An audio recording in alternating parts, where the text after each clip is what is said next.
Let's get it, everybody. Ben and Woods, 97.3, The Fan. Great to be here with you all on this Wednesday morning. One of the coolest things I think that makes me happy about our intro, our Wednesday intro, which is Jim Morrison is the one screaming at you to wake up. And we faded in. Paulie did a great job at melding it in with Queens of the Stone Age, Better Living Through Chemistry. Is that the singer and founder of Queens of the Stone Age has actually heard that intro. He's heard it, and he loves it. That makes me so very happy. Our friend Craig, he's a Tier 1, great dude. He knows Joshua from Queens of the Stone Age, played it for him, blew his mind. Now, we got to send our warmest wishes out to Josh from Queens of the Stone Age. They had to cancel their European tour. His cancer has returned. And was actually talking to Craig about it last week. Had to get on a plane, fly back, Cedars-Sinai, the whole thing. And he's in it right now, man. So one of my favorite bands, one of my favorite people, a very conflicted person. I tend to gravitate towards those type of folk, and I've always just loved him. And I hope he gets better.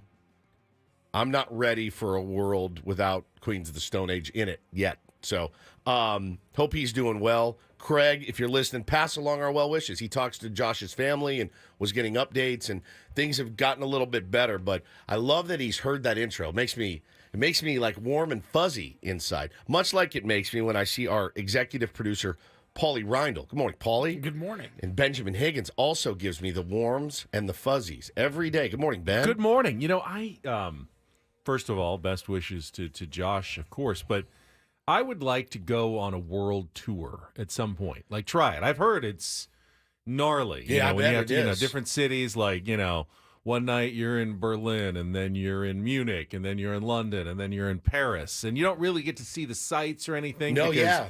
You're always working and you're moving around. But I do think that would be an incredible whirlwind to just experience that and do it for like a summer or something with a band. It's funny you mention it because I was DMing last night with Andy from Slightly Stupid, and he is a huge Tier 1 of this program, and he's currently in the middle of a world tour.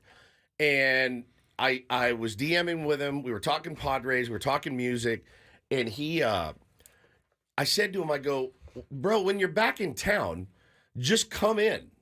Like, come in and hang out. Like, co-host with us. Like, come in. He loves Padres baseball. I love music. We could literally ask him, all right, what's it like to do a world tour? And I would venture to say it's probably different in your 20s, a little bit tougher in your 30s. In your 40s, it's probably almost impossible. In your 50s, it's just work. That's just my job, and I'm going to check in. And I'm going to see you at the venue. We don't need to talk a lot. We don't have to hang out at all. I was going to say, like, 50s what about and when- 60s, like the Rolling Stones. What about when you're in your 80s? Yeah, like Yeah, the just Rolling go- Stones. They're They just don't going through talk. the motions. I mean, they put on a good show. My mother-in-law just saw them. I mean, in, the whole encompassing the whole thing. Like, My mother-in-law just saw them. they're not like, I need to see the Oh yeah, Eiffel I need Tower to go again. see the Louvre.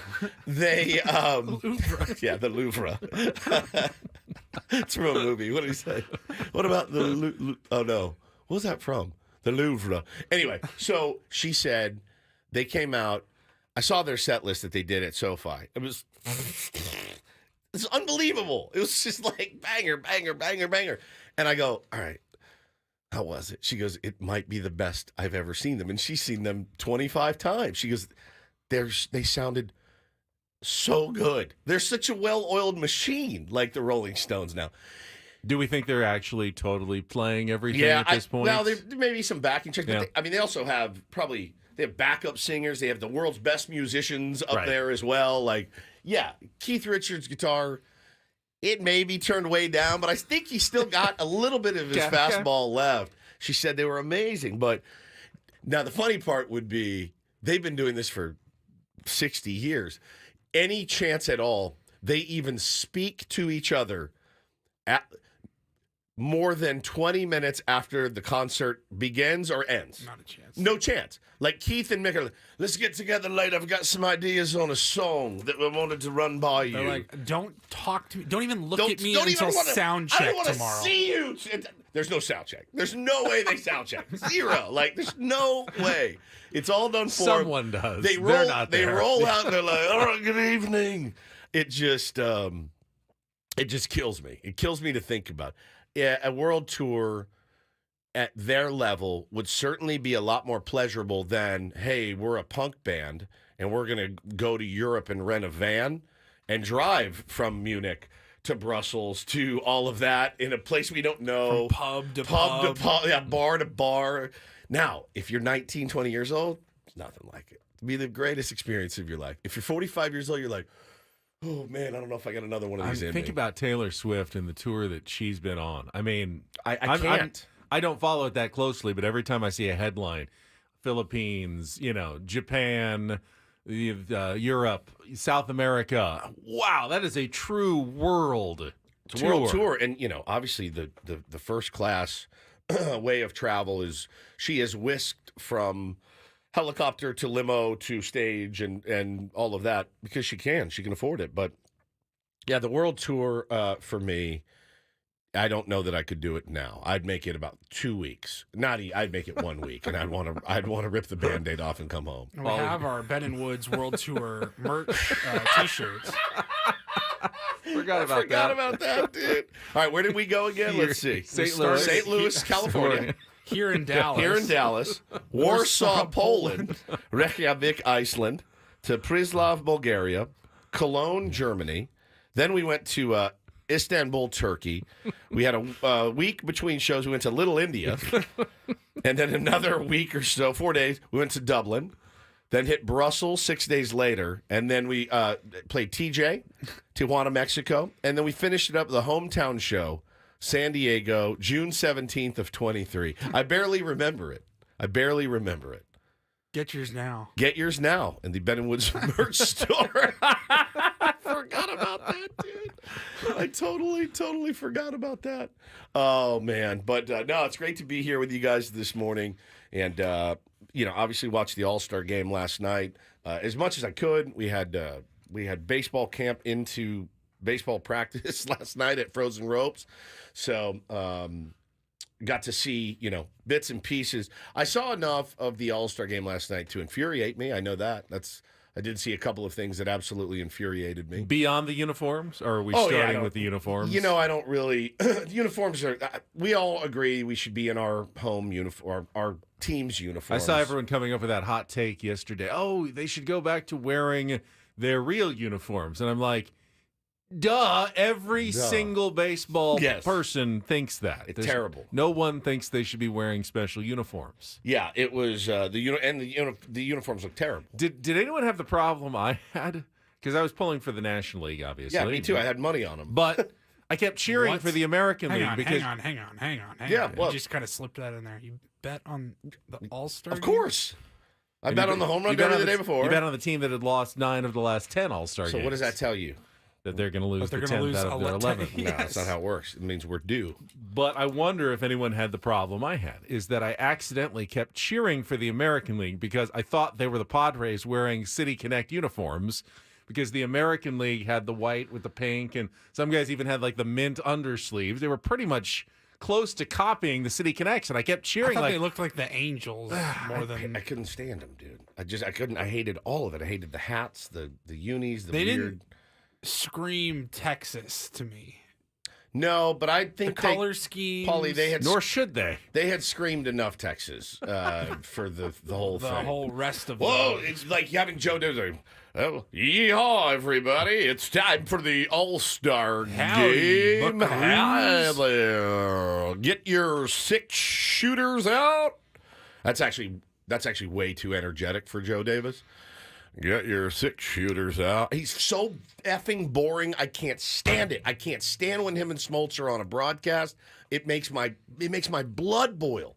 I think to myself, how? You know how there are people in whatever business that you're in where it seems like the divine hand of God has come down and said, you are the chosen one.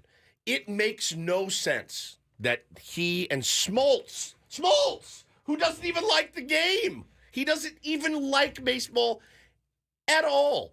that the divine hand came down and said, "You, my son, and you, my son. Let's put you two butt munches together and get you guys in a room, and you guys do it." It makes when I turn the here's me when I turn the Fox broadcast on. I'm just like this. I like power down I don't know every how to single explain. time. I just have this ability. I'm able to tune them out. I tune them. They're so tuned into me, Paulie.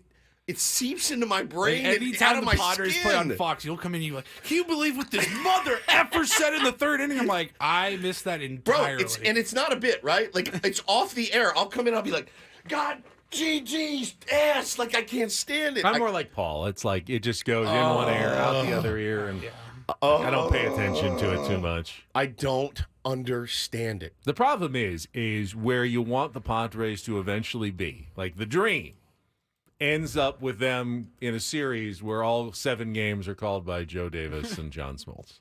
That's the dream, right? And you get to the end. Yeah. Yeah. After you get to the NLCS, where Yeah. AJ Pierzynski is probably Oh, on the my call. God.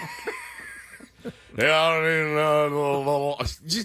I just don't get it. And maybe you get Jim Edmonds in there to talk about how crappy baseball is today. Anybody else want to come in and take a dump on the greatest day of the year? Maybe Tom Brady, when he takes over, he'll just relentlessly slam football the entire time as the new Fox top analyst. He's already started. Well, we just can't hit the quarterback like we used to. I'm like, you're saying this? You are. You're saying this. Like Tom Brady, who couldn't even breathe on him. Well, I mean, you had to love David Ortiz getting Don't even get me started. I mean, I hard-hitting interviews. let's hang on to that. Okay. Let's hang on to that. Because I can feel my blood pressure starting to rise already. I don't know how you guys can tune Joe Davis. I mean, I know he's very boring, but like it doesn't make you just go like I pounce on it when I hear it. But it's not a Joe Davis thing. It's just a broadcast. Like when everyone was like, "I hate Joe Buck," I'm like, I'm not even hearing what he's saying. I love Joe Buck. I hated Troy Aikman on that, whatever. Love football Troy game. Aikman. And I'm just like, I don't hear him. I mean, I'm there to watch the game, and I don't even acknowledge the broadcasters. I'm trying to think about. It's like Ben said it, in one ear, out the other. I'm trying to think about the worst broadcasters I've ever heard in my life. He's got to be number one for me. I mean, Absolutely, he's got to be number one. It's to me, it's more just so It's Yeah, not plain and boring. It has plain and nothing- non-offensively It has boring. nothing to do with the Dodgers either. I swear to God, it doesn't. I swear to God. Like Eduardo is so much worse on Sunday Night Baseball because he talks the nasally. I can't listen to that. in my throat? Oh God, That's way worse. I guess If we he was just bad. everybody who complained But he's about also not the lead. He's not the lead guy. Like he's a color guy, Right. You know? everybody who complained about Joe Buck for years didn't realize what a great job I Joe thought Buck people always He's were unreal. wrong. He's unreal. I thought people were wrong 10 years ago when they were making fun of Joe Buck. Me I'm too. like, what do you? I always liked him. I'm like, bro, he's fine. You don't get the Masters, the Super Bowl, the World Series, like everything that he called during when he was with Fox. But I think what's his point is you do if you're Joe Davis. You get the World he Series. gets at everything, least, man. without- And I think that's the problem of like So maybe that's the same point then. Maybe it is just you have some blinded hatred towards him because, again, if I'm going to say it for Joe Buck, I got to say it for Joe Davis. You don't get that job by sucking. I get it. But I feel like Joe Buck paid a lot more dues than Joe Davis. That's what I feel like. I don't know. I think he was given the crown too You early. want to talk about Nepo babies? I mean, No, I just feel like he was given the crown too early. He's not good. He's boring as balls. Like he's so boring. Right Whatever. place, right time when Right Joe place, retired. right time. Yeah, 100%. but I That's mean, what who else did they even have? I don't know. Kevin Burkhardt? Burkhardt, yeah. Yeah, Burkhardt's Not the worst, yeah. fantastic, He's dude. better. He's I fantastic. Just don't even know who else is on Fox. Burkhardt and Rinaldi. No, not Rinaldi. But yeah, so that was an immediate strike one against The the other All-Star problem game. There's is- a bunch though. It's a Cadillac problem, but when we have Don and Mud, that's the standard for us here in San Tough, Diego. dude. Give me Orsillo calling the All-Star game every year, and he would knock it out of the park. I promise, if you watched The problem is 30 he's- different broadcasts in 30 days, you'd be bored by probably 25. No question. No question about it. If anyone ever realized it, though, we'd lose Don Correct. completely because Correct. he'd be gone all the Yeah, time he'd be doing all gone. the national stuff. Yep. Which we don't want. No, so. we do not want. All right, Don, let's- yeah, so Don Orsillo. Ben says Don Orsillo sucks. Print that. Okay? With the best of intentions. That's exactly right. All right, let's take a quick timeout. We'll come back, set the menu, which again, it's summer break, so we are loose and relaxed and free and easy for the next 4 hours. Glad you've joined us here on a Wednesday. Obviously, we'll talk about the All-Star game, the Padres performances coming up as well. So stick around with Bennett Woods, Kelly, with traffic here, and off we go on San Diego's #1 sports station, 97.3 The Fan.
Before we get into the All-Star game last night and the Padres' performances, let's wrap up business from the night before and the Home Run Derby, specifically the national anthem, which we played for you yesterday in our 6 a.m. hour. Talked about it. Everybody was talking about Ingrid Andress's rendition of the national anthem.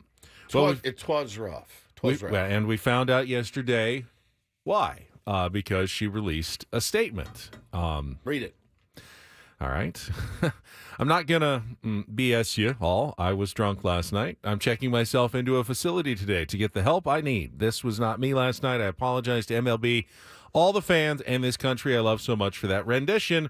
I'll let you all know how rehab is. I hear it's super fun. XO Ingrid.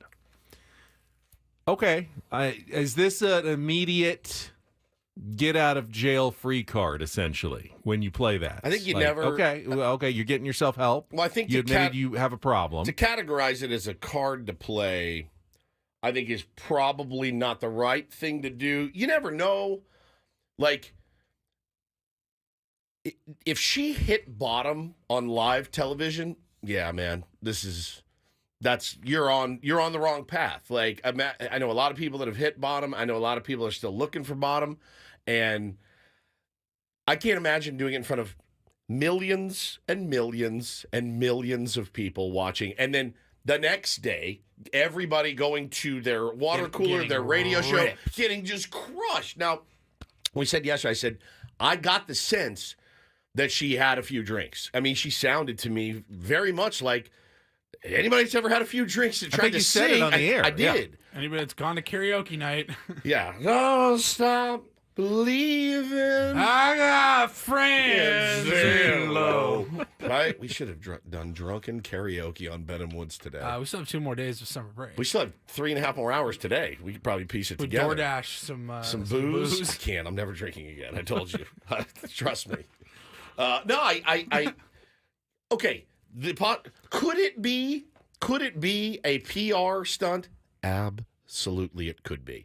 Could it also be this girl was careening down the wrong path and said, "Oh God, I have finally done it, and I've hit the green room. Look at all this alcohol. Look at all this booze." Yeah, man. Oh God. Should I feel bad that everybody kind of made fun of it and criticized them? Absolutely not, because what did I say yesterday? I said when I was getting ready for work, I was in the shower and I thought it was horrible. I mean, objectively, it was a horrible rendition. The update came out like pretty much right after our show ended yesterday. So like if we did afternoons, like we wouldn't even have made fun of the anthem yesterday. I would have played it. We still would have played it and said, "God, this is terrible." But we would have known why it was terrible. But see, like, and I said yesterday, I'm like, I was getting ready. I'm like, man, that's somebody's daughter, somebody's sister, somebody's girlfriend, wife, whatever. I said, that sucks to have it go so poorly for you. I said, but when you put yourself out there as I'm a singer, and it wasn't like they pulled somebody out of the crowd and was like, "Hey, buddy, you get to sing the national anthem." Like, that would make sense. To look at that when it came out yesterday, I said my immediate thought was, good for you. Good for you. I'm a big fan of trying to be as accountable as you can be. Getting the help you need. Well, of course, because what's the alternative? Being in denial, not getting help, correct, going down even a worse path. So yes, of course, that's a good thing. I definitely felt like she was loaded. Beans in the chat says she's capping. Hey, like I said, what does that mean? She's lying. Okay. So she very well may be. She very well may. But like, what would the? I told you guys about anxiety. I mean, I remember when I told you about anxiety. You Ben? believe that she was drunk or had too much to drink. That doesn't necessarily mean she has a drinking problem and needs rehab. Correct. It may have just been a one-night mistake. Right. And does that sound better than No. I mean, does it sound like you're not taking responsibility? So I just made a huge mistake. I had like 3 drinks before I went on to settle my nerves. I should not have done that, and I ended up having too much, and I won't do that again. Do you have to say I'm also going to rehab? No, just to make it seem legitimate. Trust me, I've had some benders where I'm like, could probably now. It's different for every person. It's not a uniform disease. It's just not. It's just not a disease where you can say this is how it's done and it's black or white. It's not. There are definite shades of gray there, and the anxiety from My blowout Thursday night in San Diego was horrific. Horrific. I can't imagine the anxiety after that. And waking up or whatever and going, oh, wow, I actually did that. Now, I said there's a couple ways you can. I said there's really only one way to mitigate the damage, and that would have been to come on and be like, hey, I blew that. Sorry about that. I blew it. I was nervous. And no one's going to say a word after that. This was definitely a different way to handle it, and I'm glad she's doing it. But holy smokes, man. Holy smokes. Good for her. I do hope that she's like, goes and gets the help that she needs. But I didn't feel bad for playing it on the air at all. I didn't feel, not even in the slightest, because, it happened. It happened. It's out there. It's newsworthy. It is. Yeah. Absolutely. All right. Coming up, we will get into the game last night. Padres definitely had an impact on that All-Star game last night. If you didn't watch, we've got our Take on Woods, Don't Do This features coming up in our 7 o'clock hour. But mostly, it is summer break. We're kicking it and having a good time. And Kicking it. Kicking it. Look at you. I'm not capping. We're kicking it. We are kicking it. Here with Ben and Woods on San Diego. Oh, boy. Who's this guy? #1 sports station, 97.3 The Fan.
All in all, the San Diego Padres acquitted themselves quite well in last night's All-Star game, even though the American League ended up winning 5-3.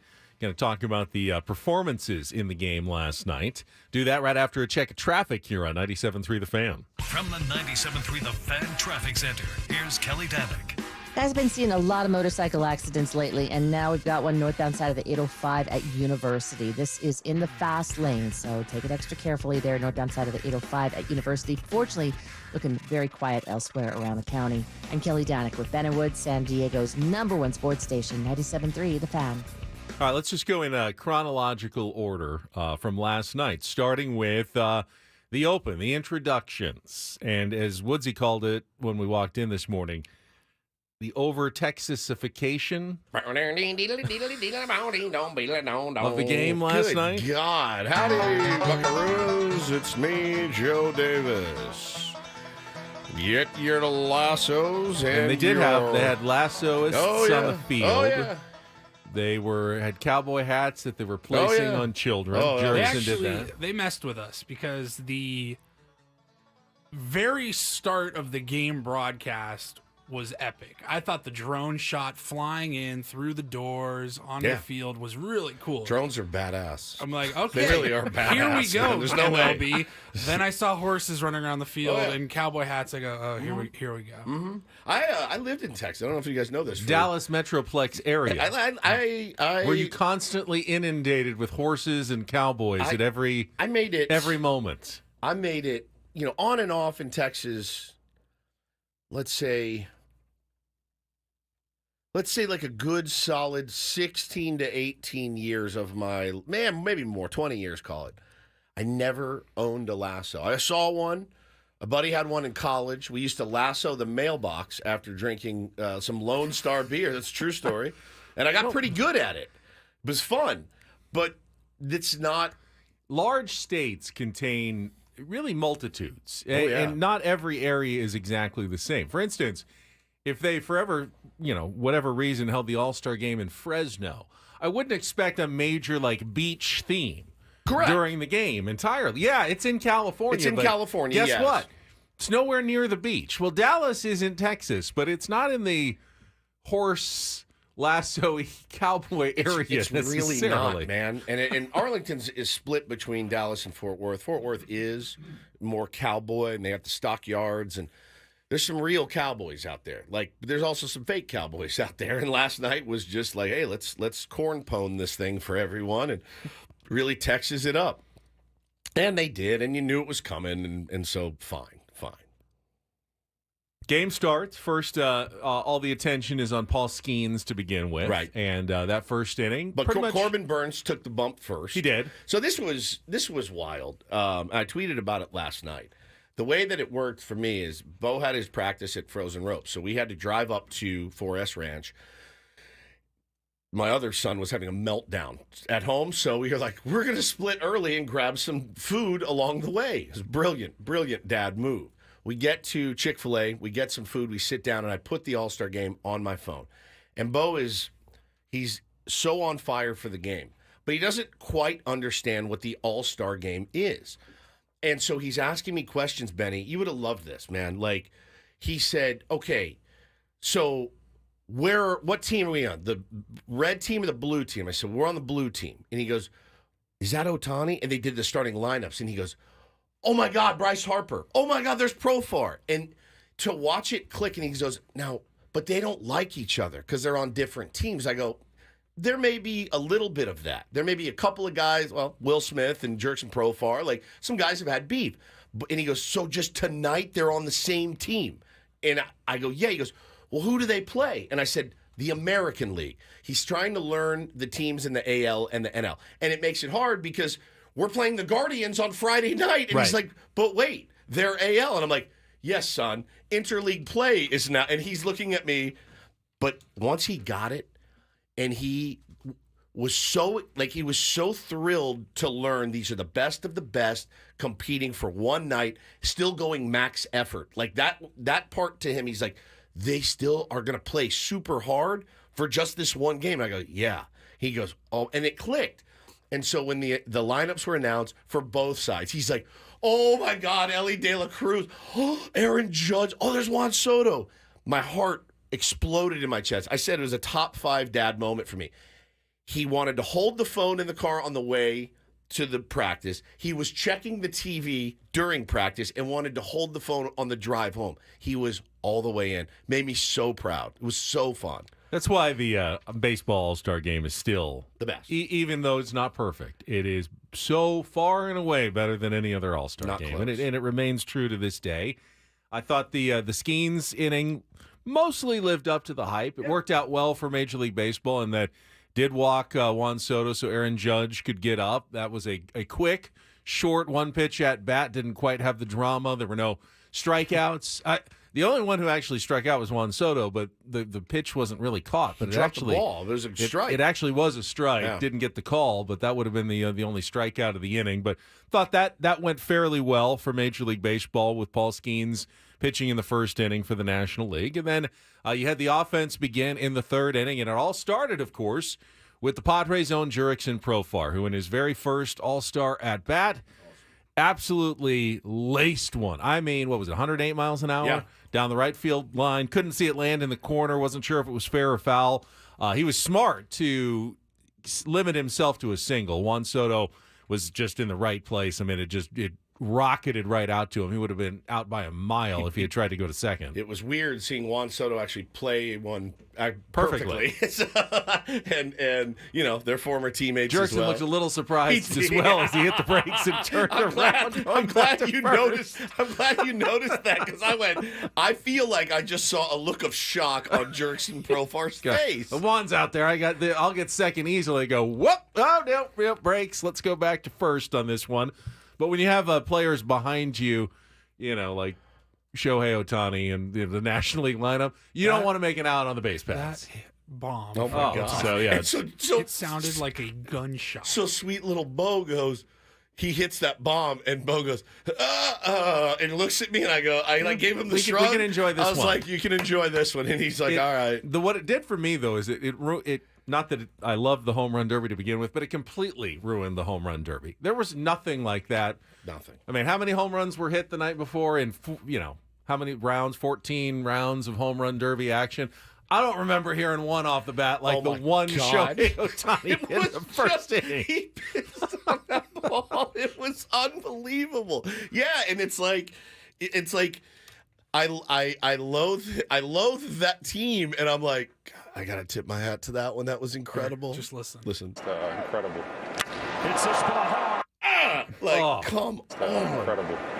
It's a spot. Do you see? And Judge and Soto were Echo. mic'd up, and Yeah. they just kind of looked at each other. Soto doesn't even move. Yeah, it's just incredible Was it shot. Hauk on the mound for that? That's got to be a Yeah. sick feeling to hear that. It'd actually be pretty cool, I think, Really? to give up a nuke. I do. Like, if you're going to give up a nuke, don't make it to some scrub, like the last man Wall on the scraper bench, wall to a scraper. scrub, yeah. Yeah, it did. Megan just said it sounded like a gunshot. It did. That ball was laced.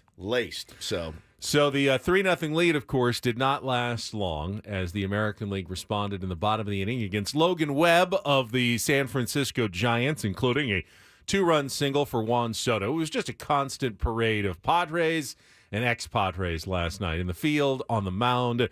So they scored 3 in the bottom of the inning to tie the score at 3. And then the game was pretty much decided in the bottom of the 5th when Jarren Duran of the Boston Red Sox hit the 2-run home run that provided the final runs of the game on their way to a 5-3 win for the American League. That earned him the All-Star Game MVP honors. And you were talking earlier just kind of about his story. And, we saw the Padres play the Red Sox a few weeks ago in Boston and saw a little bit of Jarren Duran. We talked about him in the spring training when his name came up in some trade talks linked to the San Diego Padres when they were looking for maybe a center fielder at the time. Yeah. Never worked out. Maybe the price was too high. I'm sure the Red Sox pretty happy that they held on to him for this season. It's a different world, man. And I have a lot of respect for Jarren Duran. And I watched an interview with him a couple days ago, an all-star interview. And, they go and they make the rounds to the different tables. And they asked him, he does, he's a big list guy. He makes a lot of lists after games of like this is what I saw on this pitch. This is what I could have done better in this situation. So the guy was asking him about his notebook, his list that he makes. He goes, lately what's been working for me, he said his brain goes so fast. And it's hard after a game to shut it down. And he said, like I laughed in the moment, but I started thinking about it. He said, so, and he was like sheepish a little bit. He goes, so what I do now, after a game, yeah, I want to make lists, but I found when my brain's firing like it is, my lists are just a bunch of, it's just garble. Like there's just nothing. I can't even read it. He goes, so now after a game, I'll actually color. And they're like, color? And he's like, yeah, I've got like adult coloring books, and I'll go in and color, and it keeps me in the lines, and it locks me back in, and then I'll start to make my list. Therapeutic. And I went, again, as a 49-year-old man in a couple days, I went, color? And then I was like, well, I mean, if that works for you, I didn't like coloring when I was a little kid. I certainly don't think I would like it now. I do share the same type of brain as Jarren Duran. He was so much maligned by the Red Sox fans, Ben. We all saw the play. Guy hits a ball, never saw it in center field. It lands behind him. This was last season? Last season, and he didn't run after it. And he just got killed. I mean, the Boston media, everybody was making fun of him. It was like, who's this kid?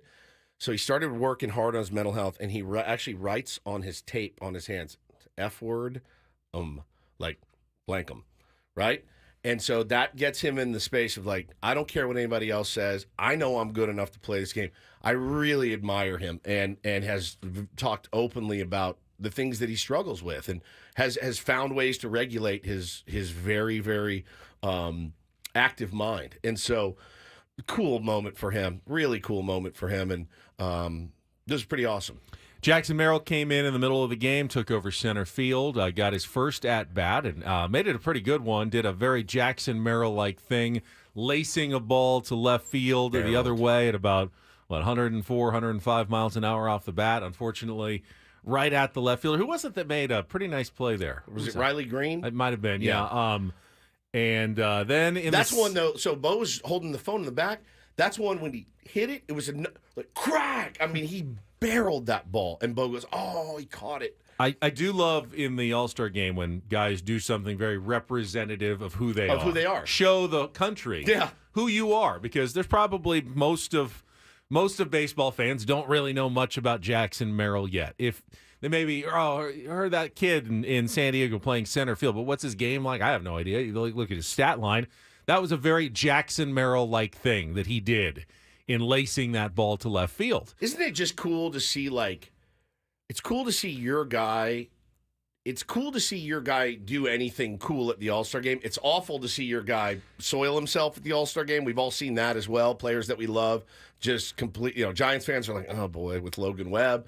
But to see Jackson, and he's still he looks like a kid next to these guys. He's still tall and skinny.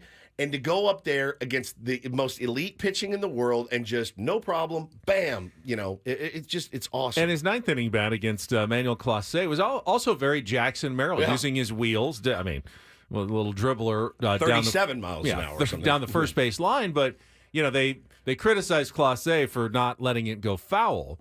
But I think when you have a player like Jackson Merrill, who's not that familiar, Guardians haven't faced the Padres yet. That's coming up later this week. Clase thinks, I've got time. I pick it up, throw him out. Did not realize how very fast Jackson Merrill is and gave him a base hit by picking that ball up. But Jackson said after the game, I think he kind of deserved that one after lining out in the first at-bat. This is the baseball karma universe evening itself out. 1 for 2 is probably what I deserved in that All-Star game, and that's what he'll go down with his first ever All-Star appearance. But the best Padres performance was the one that even Padres fans may have missed in the 7th inning when Robert Suarez came into the game to really nary a mention from the broadcast crew. Listen to the way that Joe Davis and John Smoltz talk about Robert Suarez here. It's glowing. It's like some of the most glowing speak that you can. This is his moment. This is he his may never moment. go to an All-Star game again. 33 years old. Yeah. His first time there. Maybe last. Who Maybe knows? the last time. Listen to how beautiful this is. This See the tribute. ball, just swing at it. Oh, look at what I got right here. Look at what I got right here. Man, you got me jumping over there. Socks! It's not apple socks. That's what I told the guy. By the way, we're showing the video from the game right now. If you're just listening, it's just a full screen of Duran and Big David Papa. Ortiz. Yep. Like they're not even. It's not even split screen at this moment. Showing the Feeling. game. Feel good. Having fun? I'm having a lot of fun. Hey, you know what? I was talking to the Yankee guys over there on the other side, and when you went to the moon, I Strikeout. started Just screaming, it's not 100 apple miles socks, an it's my-" hour. That was a strikeout. Yeah. That was a 100 right mile past an hour West, 1-2 right fastball. past Westburg. I'm driving. I'm driving. So if my 6-year-old hadn't told me he was in the game, I was wouldn't talking have to known. the Yankee guys over there on the other side, Strike and three. when you No, went to the 100 moon, miles an hour again. I started screaming, it's not apple socks, it's my boy. Thank you, man. I appreciate it. Hey, good seeing you. Keep having fun, man. It's I absolute mean, and then it gibberish. continued through the second at bat, Oh, yeah. which was another strikeout. Another strikeout. Loaded with 101 mile an hour fastballs. And isn't that what the All-Star game is about? Like, here's a guy who's coming in. No, it's throwing about this. absolute gas. Hey, what's up, bud? How are you, Benny? Hey, good to see you. You having fun today? You having fun? No, they made it the Are you David having Ortiz fun? show. Is that Yeah. fun? Yeah. Hey, Yeah. hit a home run for me. Hey, They made hey, it- Go get him. Hey, what's up, my boy Paul? Hey, what's up, man? buddy? Hey, how you doing? Good, how you doing? Yeah. What's up? Ben, what I was trying to say Yes, was exactly. they're making Hey, it you the having David fun? Ortiz Are you having show. fun this morning? It Yeah, really yeah, was. yeah. It really was a disservice, especially to Padres fans and anyone who wanted to see what 'Cause Robert then they Suarez pulled was him out doing on the mound. to get every, and I think Lavulo did a good job of. Did he get every single guy in? I know He was might trying have. to. Yeah, I was trying No. to get 2 outs. I had no problem with it. You know Yeah. what? You strike out both batters. Like You're nothing, good. Nothing better can happen. Yeah, you could strike out the side, but I was more than fine with Well- Robert Suarez saving some bullets for the second half. So how cool was it though? They throw Matt Strom in after Robert Suarez, and he comes in and gets his K. It was sick, and that inning was nothing but Padres and former Padres because Lugo threw the top of the inning. Yeah. Then it was Suarez, and then it was Strom, all in the 7th inning. I don't know how to feel. I really don't know how to feel. How do you feel if you're AJ Preller? You have to. There's a part of you that says, I'm truly a phenomenal talent evaluator. Wow, some of these guys I probably should have kept, because what was the final number? So I saw that of the total All-Stars, there were 60 of them who were both there and injured. Right. 13 of them either played for or at some point with the Padres. That's incredible. Yeah. It's incredible. We'll talk about that. Yeah, we can more talk about. Let's that. talk about that when we come back. How do you feel if you're AJ Preller about seeing all those faces back in your face at the All-Star game? We'll play Take on Woods as well. Hour number 2 coming up next year with Ben and Woods on 97.3 The Fan.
Just trying to go through the final count of current or former Padres or Padres prospects who participated or were at least named to the All-Star rosters for last night's game. Got Juan Soto, obviously, in the American League starting lineup. In the National League, Trey Turner, Jurickson Profar, and then Josh Naylor. You've got Probably know her. Emmanuel Clase, former Padres prospect, Seth Lugo on the Padres last year, Kirby Yates, Andres Munoz. On the National League, C.J. Abrams, Luis Arraez, current Padre, Jackson Merrill. And then you've got Max Fried was a former Padres prospect, and you've got Matt Strahm, you got Robert Suarez, Fernando Tatis Jr. I mean, Luis Arraez? Turner. yeah, He said Turner. Yeah, I did Turner. I got Arraez. I think that's 13 total that were affiliated with the Padres now or at Strahm. some point. Yep. Strahm, it got Strahm. So that's, as you said, it's both a testament to A.J. Preller being able to identify all-star caliber players. Like, I see the talent in there to be a top player in baseball when maybe other organizations did not see that in a Matt Strahm at some point. But A.J. did, whether he drafted them or signed them to free agent deals, Bochy. traded for them. But that wasn't AJ. That wasn't A.J., Right. but he was, was with the Padres, it's obviously. So is that a good thing or is that a bad thing that so many of them are now doing their thing for other organizations? You ever see the Derek Jeter starting 9 gif, the meme or whatever? Yeah, of all his His girlfriends. Like, I always thought that was pretty cool. If you're Derek Jeter, you're like, yeah, that's my starting 9 right there. I don't know that he laments it very much. I think he's pretty happy with it. You know what I'm saying? Like, I know Because they're not currently starting right now. correct. He found his final starter. But I think, he looks at that and goes, man, what a run. What a run. And I think that's probably how A.J. Preller looks at it. Wow. These are all guys I touched. I think some of them you lament, you lament Emmanuel Clase, right? Like, that's one that you look at and go, good God. Good Well, God. you Munoz. lament the ones that you didn't get anything really for. Munoz kills you. The other thing too, and I wonder, and there's really no way to know. I mean, nobody has a crystal ball, nobody has a fortune teller. Josh Naylor is That's an interesting one. Because again, and I feel like with C.J. Abrams as well. You look at it and you go, I don't get super mad at him because I feel like I saw enough of both to go, all right. Was anyone in here super mad when any of those guys left? Trey Turner was the one that you're like, this guy's going to be a star. But we got Will Myers. You got Will Myers, right? So I don't know that you cry over. But then there's like Kirby Yates. He was an all-star with the Padres. He was. And it was time when he got more expensive, went somewhere else, and then struggled for a couple of years. Now he's back being an all-star. I have no ill will at all toward Kirby Yates. Love Kirby Yates. Here's our chat. Dub says Naylor's overrated, and Joey says Naylor's a stud. Back-to-back comments. We all saw Josh Naylor play here. We all did. And when he left, I was like, oh, maybe he'll become something. I really didn't ever think he was going to be an all-star. I didn't. And some of them, Munoz probably guts your soul.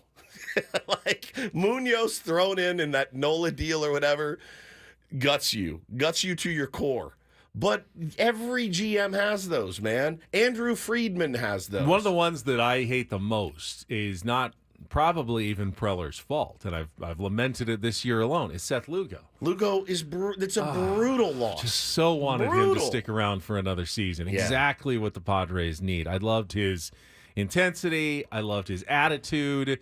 And he's just killing it as a starting pitcher this year, which is where the Padres lack depth. And you could have had him for like $3 million more or something. But we sleep well at night knowing it's one of the 3 things we've ever said about this team in the last 2 years that's actually come true. Right? We all agreed that Seth Lugo should be back, bar none. Hey, let's go around the room, and if you could pick one, who should it be? We all said Seth Lugo. And, obviously Juan Soto, but Seth Lugo, you say, yeah, man. It's between Lugo and Waka. Yeah, you gotta bring back Lugo. You gotta bring back Lugo. It was a debate. I remember having that debate, 100%. thinking in my mind and settling, no, I know Lugo's a little older and maybe not as experienced as a starter, but I think he's the guy that I would want to push my chips into the center with. And so Brandon says, as much as y'all love Strom, I'm glad he's an all-star. Don't get me wrong. Did you really think he would be one? That is the other kind of part of the question of, okay, is that a deeper issue that would Emmanuel Clase, if he stayed with the Padres, be Emmanuel Clase now? There's no way to know. Would Matt Strom? Well, we saw him here. He was good. He was effective at times. He kept getting hurt. Now he's healthy. Now he's pitching. And Matt Strom would have told you, I don't think I'll ever be an all-star because he's a relief pitcher. Right. He's a middle relief, long relief pitcher. Yeah. The all-star game is typically starting pitchers and closers. Yeah, he's an unusual all-star, to be sure. And by the way, the Padres aren't the only team that let him get away. The Red Sox had him, too. Yeah. Didn't re-sign him, and he ended up going to the Phillies. Too much I think it's a great story. Like it's the best story. And I'm biased because he is a friend of ours, but you don't usually see like sixth inning guys get all-star nods. Would Naylor have been an all-star here? Would C.J. Abrams have been an all-star here? See, I have confidence that guys like Munoz and Clase would have developed because Padres seem to do well in developing bullpen guys, even out of nowhere. Jeremiah Estrada. Sure. They've had closers that are just constantly all-stars year after year that after was year. their only all-star Still is. I mean, it really has never stopped from, Suarez. Before that, Hader, Yates, Taylor Rogers. He didn't make the all-star team? Street was an Heath all-star. Bell, Houston Street, all the way back to Trevor Hoffman. They always have an all-star closer with the Padres. So I feel like those guys would have been fine. It's the position players like Naylor. Would they have ever... Is it hitting in San Diego? Is it the development? Is it the coach? I don't know what it is, but they don't ever seem to thrive as well. I'll go all the way back to Anthony Rizzo, who was, can't miss prospect, horrible in his brief stint in the majors with the Padres. Traded him, turned into an all-star, and he had a really solid career. That's near the end now, but really good career. Jay here, Melanson, keep going. You could forget how many all-star closers the Padres had. Jay here kind of nails it. He says trading Trey Turner months after drafting him changed the course of this franchise. I think there's a good argument to make for that. I really, really, really do. He is an elite baseball talent. But even Trey Turner took years of patience to develop before he truly became Trey Turner in the big leagues. Would he have been Trey Turner? Correct. Here with the San Diego Padres? That's exactly right. So that's what makes me so happy to see a prospect like Jackson Merrill hit for AJ. And I know AJ's very happy about that. Homegrown, even more than look, I know he technically wasn't. Fernando Tatis Jr. Yeah, homegrown. right. No, this is But this was you drafted him. He's only been in your organization. No trade, nothing. Yep, 100%. The fact the Padres have two of those in Tatis and Merrill, and I know they didn't draft Tatis, but developed them all the way through, right to being early all-stars in their career that's good development right there. Absolutely. And I think... I don't think any team would have messed up with Fernando Tatis. Not. I think he would have been fine in Chicago too, but... They've done something right with Jackson Merrill, though. They have. Let me give Jackson a lot of the credit, most of the credit, 100%. but they certainly haven't messed him up. It's a hard job because, again, like Ben just said, he made the point, give the player all the credit, but no, I mean, it of course, the development, the Padres' development helped develop him into a player, a hitter, a pro. But again, if you're going to give AJ the grief that he gets, and he deserves a lot of the grief he gets, I think this is a good moment for him to have that many guys that he touched be a part of this team. Chance to call in right now if you want to play Take on Woods and qualify for our getaway to Las Vegas. 833-288-0973. Dial up right now. We got about a minute before our game. 833-288-0973. One comment in the chat here, though. Very wise. By Julio. Says you only have 26 spots on your roster. You can't pay them all. Yeah. So I'm fine. And, there are decisions that you would go back and change. But there's no way, there's no alternate universe in which you could have kept all 13 of those guys and somehow had a roster filled with all of them. It just doesn't work that way. Either you had to trade some of them to get other ones, or you would have had to let other ones go because you can't fill, there's not enough room on the roster to just have all-stars really at every position. No, I mean, you can try. You can try. You always are trying. That's the goal. But there is limitations that every team has to deal with, to try to put together their rosters. Yeah, and it's just a confidence boost, I think, for everybody in the organization when a guy like Jackson Merrill comes up and does what he's done. I mean, he has really been incredible. And when we looked into his eyes in spring training and we sat and watched him, I went, I mean, he's got it. Like that dude, he doesn't look like he's going to fail. Bro, it's like the bar was so low, like, because we watched Grisham out there for the last 3 years. What did we say? If he hits 225, if you hit 210 and 12 bombs, you're good. Don't completely soil yourself defensively. Like, we'll be fine. You'll figure it out. You're learning a new position at the big league level. Nobody thought he'd be an all-star. Yeah, nobody. He's going to be rookie of the year. He should be. Like, he won't be, but he should be. Yeah, I get it. But he's been brilliant, and it was so cool to just watch him fit in last night and still be a kid, but be so far beyond his years. I mean, again, hey, who's your favorite player he met? He's like, I don't know. I mean, it's just cool talking to these guys. I played against them. It's just cool to shoot the breeze with them. It's like, it's just, I can't wrap my head around how good it's been. Take on Woods brought to you by Valvoline Instant Oil Change. It only takes 15 minutes. You don't have to get out of your car. For directions and discounts, go to SoCalOilChange.com. That's SoCalOilChange.com. Hit it, Paulie.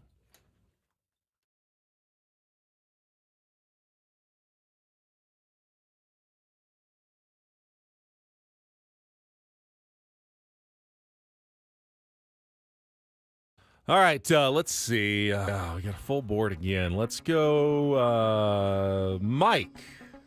You there? I'm here. Mike, congratulations. You're a contestant today for Take on Woods. If you can beat or tie Woods, put you into the drawing for our grand prize 2-night getaway to the Rio Las Vegas, dinner for two, and day bed at the Rio Pool. The Rio Vegas is back. New ownership, newly remodeled rooms, 4 sparkling new pools, and a brand new food hall. Book now at RioLasVegas.com. All right, the theme continues for the week. If you've been listening, it's all about the girls this week. We still have Girl Power, which is songs that end in the word girl. This is the 2000 and 2010s edition. We have Even More Girls. Those are more song titles that include the word girl. And we also have Girls Night Out, which are 5 song titles that include the word girls, plural. So that's got a limited girls, selection. all the time. Yeah, there it is. Girl Power, 2000s and 2010s. Even More Girls or Girls Night Out, Mike?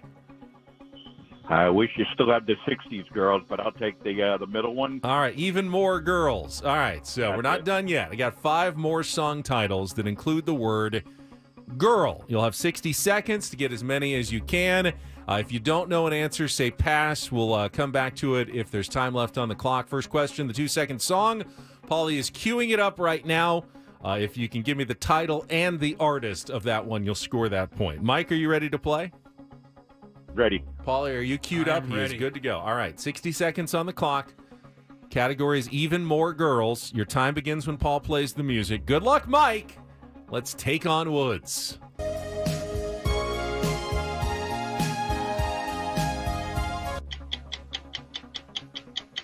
Waiting for a Girl Like You By Foreigner. Correct. Which Neil Diamond song found new life when it was performed by Urge Overkill for the Pulp Fiction soundtrack? Diamond Girl. Incorrect. Which Brazilian bossa nova song that refers to a Rio de Janeiro beach was a worldwide hit in the 1960s? Pass. Little Big Town won 2 Grammys and found their highest charting single with which 2015 smash country hit?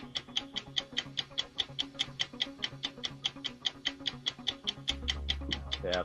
Which 2012 mega hit for Alicia Keys has a remix version with Nicki Minaj called Inferno? Might be a tough one for you there. Oh, boy. Okay, I think you could get what Brazilian bossa nova song that refers to a Rio de Janeiro beach was a worldwide hit in the 1960s, Mike? Bossa Nova. It's The Girl from Ipanema. The other one's Girl, You'll Be a Woman Soon. Neil Diamond, Urge Overkill. That's a great one. I love that cover. Girl Crush is Little Big Town and Girl on Fire. All right, one. Probably not enough today, Mike. We'll see how Woods does, though. All right, Mike's score is locked in.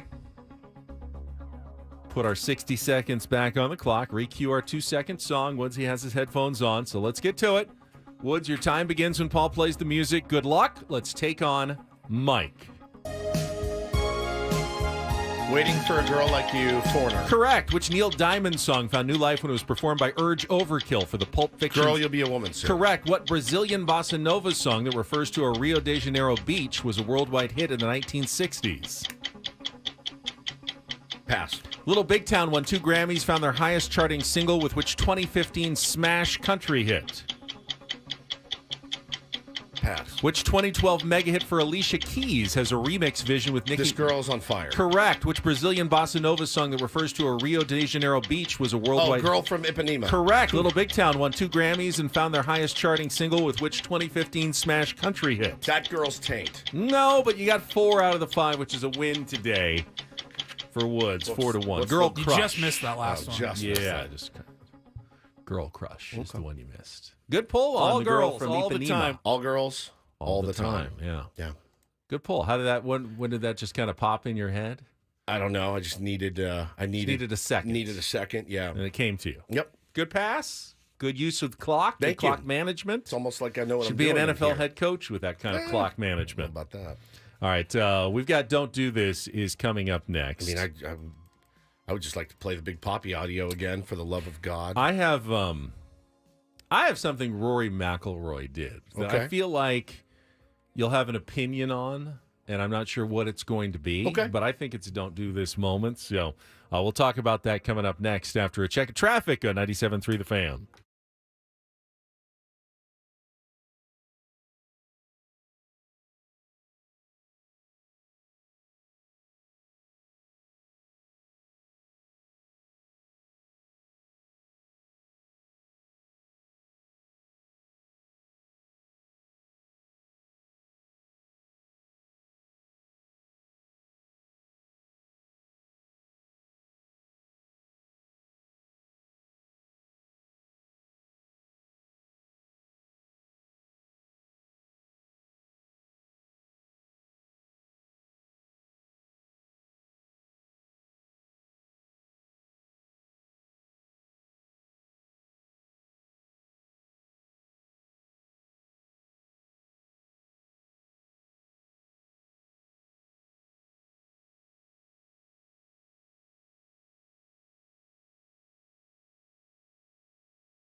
Don't Do This is brought to you by the Craft Taco in Sorrento Valley. Craft Taco is some of the best quality tacos in all of San Diego. Go to thecrafttaco.com. Take a look at their happy hour specials today.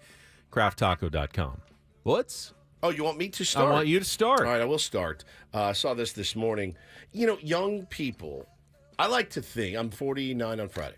I like to think in the days before, cell phone video, you could take video on your cell phone. Like in college, I didn't have one. I probably would have filmed some of my transgressions. As I think about it today, I like to think that you could have brought a camcorder around. Yes, a giant European vacation camcorder. It'd be like, hey, tear that thing open. Let's get after it, right? But I like to think now from my, years of wisdom that I wouldn't have filmed all my transgressions and it then doesn't posted actually them. take that much wisdom to not film things that you probably don't want other people to see. But I was also a young, dumb kid, like soccer star Enzo Fernandez. He has had to put out an apology for singing racist and homophobic chants with his Argentinian teammates following their Copa America win against Colombia. Now, this chant was popularized in it's about the French.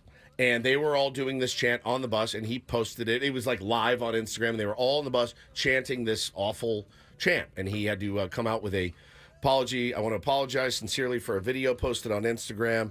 The song includes highly offensive language, and there's absolutely no excuse for these words. I stand against discrimination in all forms. Apologize for getting caught up in the euphoria of our Copa America celebrations. That video, that moment, those words do not reflect my beliefs or my character. I'm truly sorry. The problem is, it's a chant directed at the French. He also plays for Chelsea, and there are several French players, his own teammates, that are livid. They're livid with him. He was playing for Argentina in the Copa, and now he's got to go back to Chelsea amongst his French teammates that are so pissed at him for doing this. So he is in a little bit of hot water. Let me give him the benefit of the doubt and say that he truly is champions the sides of inclusivity and is against racism and homophobia. Right. And so he just got caught up in the moment with all of his teammates chanting at the same time. Shows you the dangers of that group mentality. Correct. And just going along with everybody else. It's hard to say to everybody, you're on the bus, you just won, they start a chant, it's not appropriate. It's hard to say, guys, no one wants to be the guy who's like, no, we shouldn't be doing this, everybody. I feel like I'm sometimes that kind of person. You definitely are. But I also, just like you, if you didn't film it, would we have ever known? Not that makes it right. And then posted it as well. It's a two-step process. Right. It's like, they're on live, two-factor verification. Yeah, okay, they're on live, but... Exactly. So, yeah, he's got to go back hat in hand to his teammates, his French teammates, and say, ooh, sorry about that, fellas.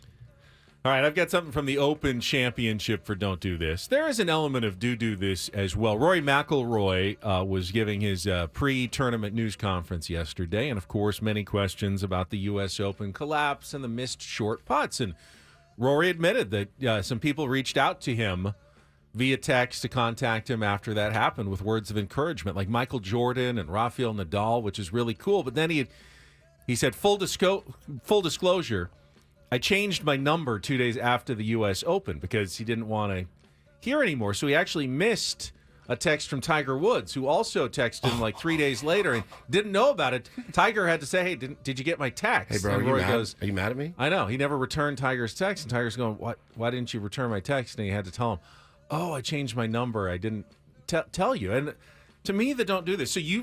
So people like Michael Jordan, Tiger Woods, Rafael Nadal, they all have your number. Yeah. And you just decided, I'm just going to change it because I don't want to hear from people. I mean, that's what silencing notifications is for. Or just don't look at the messages. But you got to change your number when all those people... Tiger Woods can give you a call anytime he wants, and you change your number to a number he doesn't have. Now you got to convince Tiger to put your number back into his phone again. Michael Jordan, Rafael Nadal. Hey guys, how hard is that? It's Rory, new number. You guys saw what happened. I changed my number. You know what a pain in the ass it is to change your number? I can't even imagine doing it nowadays. I mean, I have a number. It's never changing the rest of my life. I think this will be mine for the rest of my days as well. And I have too many people have my number. Trust me. Too many people. But listen, you roll with the punches. You roll with them. You just roll with the punches. I just silence notifications, put it away for a while, Have your wife look at it Yeah, if she whatever. needs to, check it. You can't check it. That's fine. I understand that. You don't just throw it out and change the number and lose all. I mean, even if you transfer your contacts, they don't get transferred in other people's phone. They now Correct. no longer have Rory McIlroy's number. Yeah. You got to start texting everybody with the old, hey, I got a new phone. Here's my new number to everybody. That's Everybody. annoying. It's a nightmare. No one wants to have to do that. That's a big pain in the I've ass. thought about that. How often do the mega celebrities change their number? Have to change their numbers. Probably so much. Like Taylor Swift has to change her phone number like every 6 months, probably. I mean, right? if it ever gets out on social media, obviously, screwed. yeah, Yeah, you're done. You know, Brad done. Pitt, guys like that, like the Leonardo DiCaprio, like the top elite A-listers. Does anybody even have their phone numbers? Woody Harrelson does not carry a phone, and neither does Bill Murray. They don't have phones. Now, that is the But they level. have people who can say anything that needs to be said to them. Bill Murray has a voicemail that he'll call and check every now and then, but you cannot. I think he did say he amended it He recently. doesn't have an assistant, though. No. You call Bill Murray's He's- assistant. no, he's you got- really need to get him. She can get a hold of him. He's got a number you can call to pitch him a movie or whatever. But yeah, I think he did amend it recently to say, I've got kids. I have like a very lo-fi phone that I keep 4 numbers in for my kids and my agent or whatever. But yeah, man, there's people that don't want to be found. And I think that is a really cool thing. I get it. I get it 100%. Paulie, you got one? I got a. So this is little the doo-doo. opposite. I DD think, mega of this. doo doo. Yeah, this not sportsy, but definitely ties into what Yeah. Ben was just talking about because this story involves somebody absolutely taking the call no matter what they were doing, and I'm talking about Lenny Kravitz. Lenny Kravitz he's in Europe right now on tour, and he was on stage in the middle of his performance when he got a FaceTime call. And he did not send this person the voicemail or just deny it. He took the call on So stage. he brought his phone On onto the stage. stage He with had him. he had it in his pocket or whatever. All right. He must have felt it ringing. Wow. And he checked. Was just- he expecting this call, or what was going I on don't here? think Might- so. might be a bit. Now, again, he was in Italy. The person calling him, I'm guessing, was in like Los Angeles. So time difference, maybe just didn't Didn't realize think, he's on stage. He's probably on stage right now, but just listen to this audio. I'm sorry. My big brother just called me up on the phone to say hi. Y'all know Denzel Washington? And he's on FaceTime and he turns the camera and he's showing Denzel to the crowd and There's Denzel. There he is. Yeah. Nodding. Yeah. That's just a flex. yeah, oh yes. Do you have to flex though if you're Lenny Kravitz? Guy's like 70 years old. Look at him. Look at him. Pretty cool that He Denzel's said, "I love you. I'm gonna FaceTiming call him. you later. I got to get back to my concert." We should when we come back. We should all FaceTime famous people on our phone and see if they answer. Ooh. That makes me ill. FaceTime. To think about that. Let's just try it. Let's don't and do this. Summer break. Let's For a get weird. I know Wednesday. who I'm texting. I know who I'm FaceTiming. That was Don't Do Not if This. I call him first. with No, I'm Ben getting and it first. I Woods already got on this. 97.3 The All Fan. right. We'll see what happens when we come back here. Very nervous about what could transpire with Ben and Woods on San Diego's #1 sports station, 97.3 The Fan.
How sick to your stomach are you right now?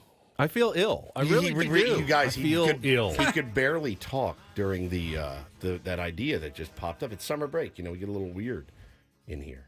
This is totally impromptu. Totally. This isn't one of not those. planned at hey, all. let's plan to bring this up at 7:35 to fill a segment. Talking about phones. I was ready to talk about, like Rob Manfred in the automatic strike zone. We can do that. But you wanted to do this. Yeah, just call somebody, FaceTime somebody famous. All right, and because of Paul's do this, Lenny Kravitz getting a FaceTime from Denzel Washington in the middle of his concert. Somebody says Ben should FaceTime Goose Gossage. Oh, I'll give you his number. Give him his number. No. It's got to be someone who's in your phone. You're right a now. nerd, too. Yeah. Someone famous in your phone. That's the rules, right? Yeah. Do I don't have to go first. I'll do go I? first. Are you going to go first? Yeah, let me see if this works.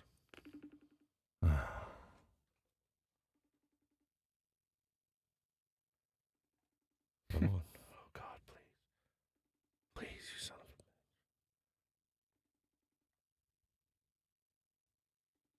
Strike one. It's ringing. It's ringing. This is not good. I mean, the odds are that no one's going to pick up. I know, it's Who picks up 7:40 in the random morning. FaceTimes? It's not Especially random. I know this person. Well, yeah, but you don't usually FaceTime him, do you? Or do you? Maybe I do. Oh, look at this. Oh, no. He answered. That's Skip Schumacher, ladies and gentlemen. Yeah. Look at you. We are. We were said. Let's call famous people on our phones and see if they answer. This is what happens during the All-Star break. Yeah, We're live We're on live the on air. the live on the air. This is unbelievable. You look. I answered. Yeah, you answered. You look amazing, by the way. Very handsome. Manager How of the are Miami you? Marlins. I'm doing great. I'm picking up Starbucks for the family, the kids. We're at the beach. And, Nice. Trying to enjoy some downtime. Even though I love seeing your beautiful face, I think I got to go here pretty soon. All All right, right, do now what take you care. have to That's- do. We love you. You already won this game. Thank We'll you, talk Skip. to you soon, buddy. All right. Later. Love you, buddy. Look at that. All right. Makes my heart All right. flutter. Well, if you get to call a manager, Wow, like he actually picked up big dude. time, I guess I'll try the same thing. I can't believe I'm going to do this. Should I say who I'm calling, or should I It's just Dave try Roberts, it? isn't it? No, it's not Dave Roberts. I'm gonna throw up. Bruce I am Bochy. so nervous. Let me turn Look some at volume. the hair on my arm. Look. All right, here we go. Oh God! Don't do it. I'm very scared right now. Who is it? I don't know. I can't see. I'll give you credit, Ben, for actually doing this. Me too. They're not going to answer. Skip took like 9 rings. Doesn't FaceTime like ring just for a It much does. longer than a cell phone? I want to hit end. I want to hit I end. bet you He's do. not answering. I bet you do. He's My not heart- answering. Is it Kimberly Hunt? It's not. I think she's still asleep. Oh, Unavailable. okay. All right, That I'm means they done. declined All you. right. Well, I tried. You know what? I get the credit for trying. I just called Miami Vikings or Minnesota Vikings head coach look how Kevin nervous he is. O'Connell. Miami The Vikings. Miami Vikings. Here in Miami. He didn't answer. I wonder if he calls back, I'll let you know. But he was just in town. He was at the Seagull last week in the Miami, Minnesota Vikings bar. Look how flustered he is. Where my wife works. He said he was in town visiting right before the start of training camp is just about to start for NFL teams around the country. I thought maybe we could catch him before he gets to work this year. 7:30 FaceTime is a rough one. It is. It's a Well, rough. he might be rough- back in the Midwest now, Trying to so I see thought what- maybe it was 9:30. What managers or head coaches doing? Paulie has so many numbers in his phone. Paulie's It's absurd. phone list is All right, hey, ridiculous. Brandon says Kevin would have answered just for Scravy because they were high school teammates right. back at La Costa Canyon. He mentions that before. How Yeah. it's nerve-wracking, isn't it, Paulie? It is. Paulie has you have Charles Barkley in your call Charles Barkley. Why not? It's not like he comes on the show. What's he going to do? I don't know that it's his number. That could just be like What if it's some rando? That's fantastic. Are you kidding? Well, Hello? No, I'm Eddie. I do siding. Do it. Bob Do it. Melvin. No, God, no. Please. Do Charles Barkley. I'm terrified. I'm He's terrified got the for you. resources to like, track me that's a down. good Kill you. point. Yeah, he But does. what would happen? He would get fired? No, I'll go to bat for you. How about Mark- you got to do a friend. I'm gonna do a friend. Yeah. You had Mark Cuban. Cubes. Yeah, right. Can you imagine? Hello? All right, we'll try this one here. Let's see. Brandon says Adam Jones. Well, it is 7:30 on a Wednesday. That would be very typical. That's true. He's like, I thought you guys were giving me the week off. Who is it? Scott Farkas, somebody said. Scott. All right. Who is it, Paul? Let's see if he answers. Who is it? Scott Farkas. That would be great. That would be amazing. I'm tingly. I don't think he's going to answer. I'm tingly. I tend to decline FaceTime calls. I always feel like they're mistakes. You tend when to you get decline them. regular That's calls. true, too. Yeah. Sure. Unavailable. Who was it, Paulie? Mark Grant. What? Oh, that would have been greatness. That would have been greatness. All right. Well, listen, 1 for 3 is not bad. Not bad 1 for at all. 3 is fantastic. It's That's really all I'm good. saying. I think when both in hitting, Me and Ben should have to random keep going back and FaceTime. forth until somebody answers. I can just sit here and rot for All right, you're up, Ben. I just keep going until somebody answers. It's genius. Who I would go with. Oh, God. All right, let's go. Let's roll. This is like roulette. This is like Russian roulette. Radio Russian roulette. New bit. No.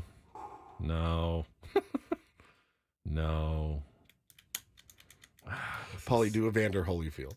God, no. He'll never answer. stop texting me. He texted Paulie every day for I'll like tell you that story later if you missed 3 that. years. Holy crap. Well, you gotta be someone here good. Come on. Come on. I'm looking. Come on. I know you got famous people in there. Hacksaw. All right, I'll try this guy. All right, let's see. It's been a while since I've talked to him. It's Phil Mickelson, everybody. No, I don't have Phil's number. Should I FaceTime Pete Rose? Yes. Unequivocally, yes. Who's Ben? I can't read. Why is Ben making that dumb face? Look No, at I'm his face. just trying to be in the He's shot shaking here. If right they now. actually do answer, and they're not answering, of course, because why would you? This is so dumb. They answer? No, they're not answering. I got a text. No, also no early. answer. Who was it? That was former head writer for The Late Show with David Letterman, Eric Stengel. Eric Stengel, okay. Who's been on the show I guess you before. could call him a famous adjacent. I did get a text from my mom who said, Dad just made me turn off the show because this is making him so nauseous. Yes! Yes! This is where I get it from. I am of course. pouring sweat, man. It's my favorite thing we've ever done. Come on, Paulie.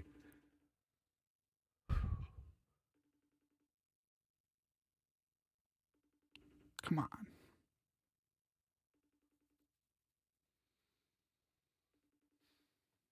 This is not going It's not going well. as well for me and Ben. Of course, Skip answered right away. Who was that? Come on. Who is it? It's our favorite, beloved Irish outfielder, Brian O'Grady. Oh, BOG's in the house. Oh, that would have been great. I thought for sure he would answer. Is it my turn again? Oh, I don't want to do this anymore. I know this is getting Ed really, Orgeron. really awkward. Oh, let's go. All right. Hey, Jeter said it was an easy out. Yeah, easy. I mean, Yeah. it's not, you know. There's got to be. They want you to call someone somebody here. else. Me? Oh, God. I'm gonna find someone here. Oh no, no, that won't work.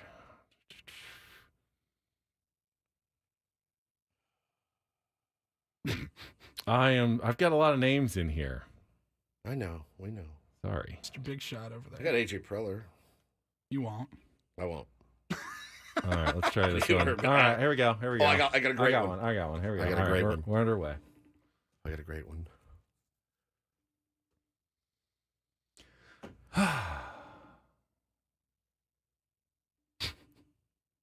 I'll admit this one is It's a could be stretch. bit of a. Well, I mean, this may be a easy out if it works, Ooh, but my wife said. I'm not surprised that Heather he's Lake. not answering. I have no idea where he is. All right, I got a good now. one. Hang up. Who was it? That would be Tony Gwynn Jr. Oh, you son of a! Watch this one. This one's elite if it works.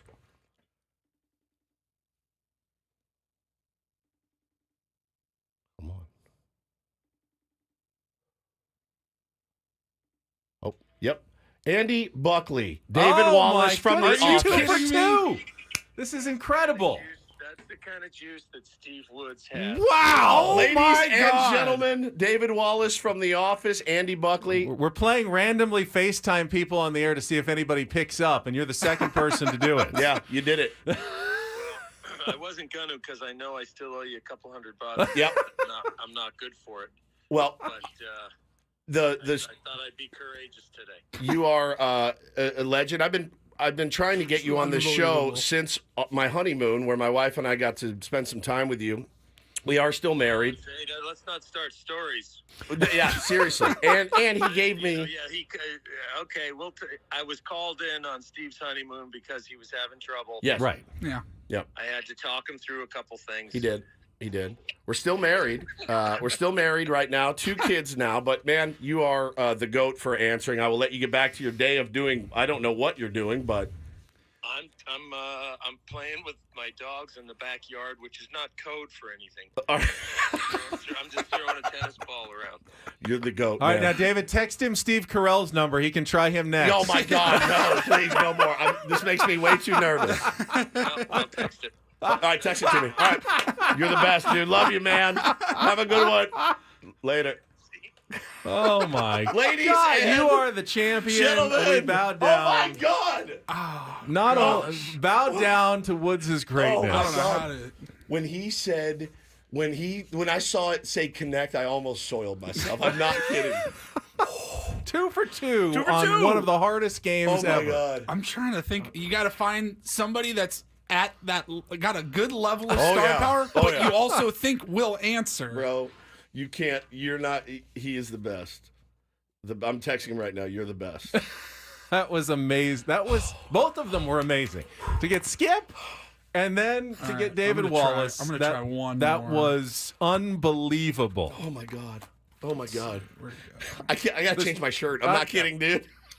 We're making all of San Diego tense this morning. This is supposed to be summer break. I am soaking Relaxing. wet. He is. Drinks by the pool. He's the All right, nicest Paulie's, dude ever. Paulie's going One again. more here. Oh my God. Might be a little busy, or maybe even tired from yesterday. We'll see. Not strong. Come on, Strami. It's gonna be like, what the hell is going on? Yeah. Yeah, this Andy would be Buckley. What a legend. this would be unlikely. He's probably traveling. Get back with his team this morning. Would be my guess. He's on an airplane at the moment, but worthy try That's what I here, was Paulie. thinking, Yeah, yeah. a Mike worthy traveling. try. All right. Well, I think we won the game though. You won the game. I think we won the game. You won the game. Well, we're a team. You know, if I experience success, we experience success. If you do that, I will kill you. I'll have to run out of the room, dude. Man, I can't believe he answered, dude. That was amazing. That was so good. Tell this. Just recap the story for people who don't know or don't remember how you guys met and who exactly he is. If you're not a fan of The Office. So Andy Buckley played David Wallace in The Office. Hannah and I go to London for our honeymoon years ago, and we had been playing. The funny part, we'd been playing a game around London. We'd be like, "Oh look, it's London Ben Higgins." We saw a guy look like London Ben. We're in our hotel. We had just gone for a swim, and we finished up our swim. It was an indoor pool, and I think it was one of us looked at the other, and we go, "Oh, look, it's London David Wallace." And I think it was me that said, "No, that's actually David Wallace. It's Andy Buckley." So I Googled his real name. I go, I'm talking to him. And we are such huge Office fans. It's kind of how we bonded when we started dating.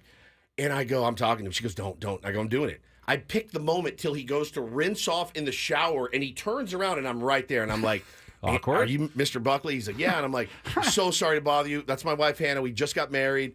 We're here on our honeymoon. Bro, the guy wrote us a note on Dunder Mifflin stationery, which we still have. He sent a bottle of wine to our room. We ended up running into him 3 or 4 more times. We exchanged numbers. And then last year, or a couple years ago when the U.S. Open was here, I tweeted that I needed tickets. He goes, DM me, and sent me 2 tickets to the U.S. Open that he couldn't use that Phil Mickelson had given him. It was incredible. And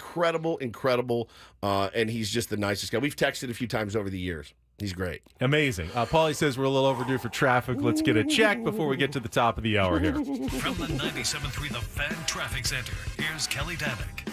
Headaches along northbound 805 got an accident just past 43rd. It's over the right shoulder. Up ahead, this motorcycle accident at University has been moved into the center divide. Getting reports of some malfunctioning traffic signals on the southbound 15 Balboa off-ramp. Further south on the 15, before the 805, there is a collision in the center divide. Southbound 125, just past Lemon, stalled vehicle over the right shoulder. I'm Kelly Danek with Ben and Wood, San Diego's #1 sports station, 97.3 The Fan. Just get my wife to tweet out a picture of the letter. It was just the cool. We came back to our room after a day of touristing or whatever, and there was a bottle of wine, and it was on. That dude carried around Dunder Mifflin stationery and wrote us the kindest, I mean, he's on sweetest note. vacation too. He was for there him working. To go, he was there working, filming okay. a movie. So Yeah, for him a to show. go that just next level. I mean, it's nice enough just to say Say hi, hello, and, take a picture. take a picture. But then to go next level like that I'm going to be honest with you. amazing. I think he was a big Hannah fan. I think he was a big fan of Hannah, and so he could not have been nicer. Obviously, as you just saw, he answered FaceTime.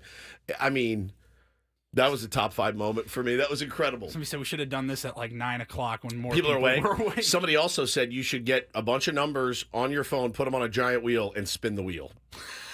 Which makes me sick to my stomach. Yeah, Mom, Dad can turn the phone back on or turn the show back on. I think we're done with this segment for now. Baseball is a lot of things like this segment, but it isn't boring. Join Rob Bradford on his podcast, Baseball Isn't Boring. Every day, Rob takes you through the league and spotlights what makes the game fun, talking with players, managers, GMs, and reporters, all who shine a light on America's pastime. Follow Baseball Isn't Boring in the free Odyssey app or wherever you get your podcasts. Nothing like a completely random bit like that. Unplanned, unexpected. My boy just said, yo, that segment gave me heartburn. Like literally, I'm sick right now. Woo. That was that way better than it could have. It could have gone really, really badly. All right, we'll come back. We'll reset everything. 2 hours down, 2 to go. Ben Woods, San Diego's #1 sports station, 97.3 The Fan.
halfway home on a Wednesday. And yeah, there's nothing really more satisfying than when something like that works. And if it doesn't, oh well, you flush it and try again. But that was a lot of fun. You tier ones and like that entirely too much. They really did. They loved to hear us uncomfortable, and we definitely were during, I guess, I'm like sweating. FaceTime roulette, essentially, is what it was. And yeah, that was incredible, and completely off the cuff, which makes it so much better. Thanks for being here with us. Certainly appreciate that. If you're watching on YouTube, yeah, you get to see all the facial expressions and I mean, I'm just fanning my shirt because I'm just pouring sweat.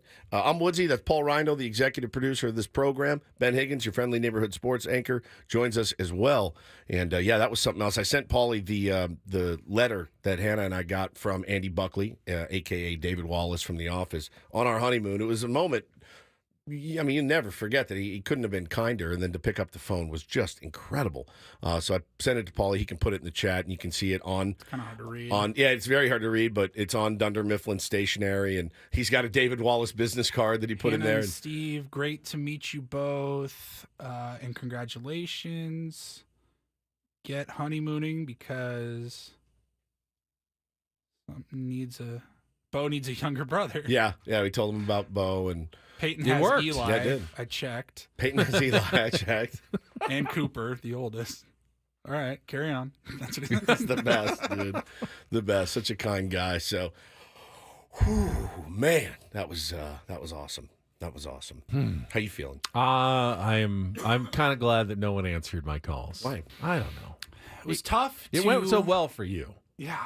But there was a good chance that it could have gone very poorly. It was tough to find somebody that had the level of cachet that we were looking for, and if they answer, they're not going to be like super angry with you. Like, who the hell are you? Very nice people was part of my equation in who I was dialing up. Like, 100%. okay, this person, even if they're mad, they're not going to show it because they're very nice, like me. He's one of my, and it just so happens, I mean, he was one of my favorite characters on television ever. I mean, David Wallace was the GOAT of The Office. He was so good, so understated. Whew, holy cow, man. That was a lot of fun. It was great. I wanted to talk about something. I think we're in safe harbor now. I'm looking around. I know, like, some of the people that work here listen early in the program, but they did the thing again yesterday. They had the big Odyssey summer barbecue. And they did it at, well, noon. Which is when you eat barbecue. I mean, I guess. But I felt excluded. We walked into the kitchen yesterday, and slabs of ribs, pots of beans. They didn't just cater. No, like our colleagues, our coworkers here, like smoked meats on their own to bring in for this company barbecue. And they do these things at noon. Well, I feel guilty now that I didn't go. You got here at 5:30. I know. You did a 4-hour show, and then you live 30 minutes away. And I've got to come back for television. Right. I know why I didn't go, but I feel bad because people put effort into this. I had a doctor's appointment, straight into baseball camp, straight into baseball practice. And it's just, if you're going to throw a barbecue and everyone's invited, is 10 too early for everyone to eat, I guess? Probably for other people. Like for us, it's fine, but I can imagine that people don't want to start digging into potato salad and mac and cheese and ribs at 10 a.m. We would absolutely slay a plate and we would do it at 6 a.m. We've eaten some weird stuff at, we did lobster on opening day. It was like 6:30 in the morning, and I had no problem with it at all. But yeah, they had the barbecue yesterday. We all missed it. I guess technically we could have come back for it, but I feel like they don't want morning shows there. If they're going to do it at noon, you can't expect us to hang around for a couple hours, right? Sit around for 2 hours while they make phone calls. Yeah, I mean, it's definitely it kind of just completely torches my day if I have to stay here until noon. Would I have liked to be here? Of course, yeah. That would have been the easy thing. Can't really do the old leave and come back and Go home for what, 5 minutes? Like I'd go run errands, I guess, and then come back. And then I would have been here at 11:15 wanting to get the show on the road. So I would have been sitting around for 45 minutes. I mean, the email thread post-barbecue was I've not was seen nuts. this. Oh, yeah. Thank you for the delicious barbecue today. JR, Michael, John, the love and time you guys put into making that pulled pork, ribs, brisket, burnt ends really shone through. The meat was so tender, smoky, and flavorful. Don, Tammy, and Sam, I need your recipes for the potato salad, tortellini salad, and cornbread. Those sides were the perfect balance. That was such a delicious lunch. Can we make this an annual tradition? Yeah, let's do it at 2 from now on, just to make sure that nobody from the morning shows. I mean, I feel like I missed an entire episode of like barbecue pitmasters or 100%. something here. Now, I walked in this morning, and it's the first thing I did. I went to the fridge to see what was left over. And there's not much. There's some cupcakes in there, which I will certainly indulge here in a moment. But then there was a bowl of beans that was left out on the counter. So that's what we get. That's Overnight beans. Overnight. They call them. These were already cooked and had been there. And they had a spoon stuck in the coagulated bean fat. And so I did walk in this morning. I went, appreciating it. Like, would it have been too much trouble to say? In England, beans are a breakfast food. That's true. Yeah. But would it have been too much trouble to maybe wrap up a plate and say, Ben, Paul, Woodsy? Would that have been, I guess that would have been too much to ask for. It's fine. Why couldn't they just deliver it to wherever we were yesterday? That's true. That would have been That's even true. better. DoorDash it to us. I just feel, I feel a little bit left out. I really do. Yeah. Hey, let me get that recipe. Well, especially for that. after that email, I feel like I Right. missed the greatest meal in the history of meals. Very cool. Tender, smoky, flavorful brisket is really, that's all I'm going for. We're life. not going to invite them. It would be like us doing, say, guys, we're putting something together for everybody. We're going to do it at 4 a.m. No, we're like 7 a.m. We're going to do it at 7. They usually get here at 9, but we're going to ask them to come into. There would be no one here. No one. Nobody would show up if we were. Hey, Ben's going to cook for everybody. Yeah, because I'm not going to, but you're going to cook for everybody. And we'd Morning like shows always get left out. We're doing a big bash. family breakfast. Yeah, family breakfast. And we're going to do that at 7 a.m. So we'd like all the salespeople and the management. Which Ben can't really do because we're also on the air from 6 till 7. That's exactly right. So I That's guess we'll have exactly to make it 5:30. Left out again of the summer barbecue here at Odyssey. So it's a bummer. Looks good, though. We Looked were good. invited. We were invited. I But just don't know if there's a better solution. You're asking for a solution that doesn't exist. 10 a.m. 10 a.m.'s early. Early for a barbecue lunch. No one does barbecue lunch at 10 a.m. Well, then don't be upset if your morning shows don't show up. Correct. Okay. That's what I worry about. I worry that there are people like in management who are going, these guys aren't team players Right, because yes. they don't stick around for the barbecue. I'm like, I wish I could stick around for the barbecue. How about after the round table tomorrow? We could have done it. Oh. Yeah. How about that? We finish at 11 11. o'clock, That's a pretty happy, I'll happy throw medium. burnt ends on a slice of round table pizza. No problem. No problem at all. Yeah. So, yeah, we're going to do a barbecue lunch at 4 a.m. Anthony the butcher said he'll help out. So, yeah, just the three of us. I mean, and bro, like, Anthony. if I get like a call or an email or a text from somebody in sales or whatever here at like 4 o'clock. Yeah. 4 o'clock is like 8 p.m. my time. Sure. Because we get up so early. Sure. It's your time to shut it down. I don't call any of them at like 4:30 4 on my a.m. way into work. I'm gonna Hey, start. just wanted to double check. Hey, We're still good for those. How we doing on those spots? Yeah. It's so good. Have a little bit of. Maggie says you guys were supposed to go out and barbecue and grill and bring stuff to the barbecue. Yeah, but it was 2 hours after we were off work. If you guys work 9 to 5s and they say, yeah, we're doing a dinner here at 7, nobody's staying. I mean, very few people are going to stay. They may beat traffic and stuff, but listen, it's fine. We're And you're probably not going home just to come back Right. then at 7 o'clock as well. That's exactly It's just right. that awkward moment. I definitely, you want to feel like a team player, but it makes it difficult because of the schedule. I haven't even seen, like, JR kind of ran the show yesterday. Yeah. Our lead engineer. I have not even seen him this morning. Like, is he He's giving us meat, the cold shoulder? He's Is he got mad? he's got the meat sweats, maybe because he ate so many ribs that we would have eaten. I just don't want him to be upset with us. I don't either. The last time we had a company meal, we got in trouble. Well, I threw up. No, you got violently ill. Yeah, on the air. They did the they did the breakfast here, and they cooked me up a nice omelet with some bacon grease plastic inside, and I ate it, and then I vomited, and I went home. Remember that? That was a lot of fun. It was a lot of fun. Maybe it's probably a good idea I passed on. Possibly. All right. Your gut thanks you.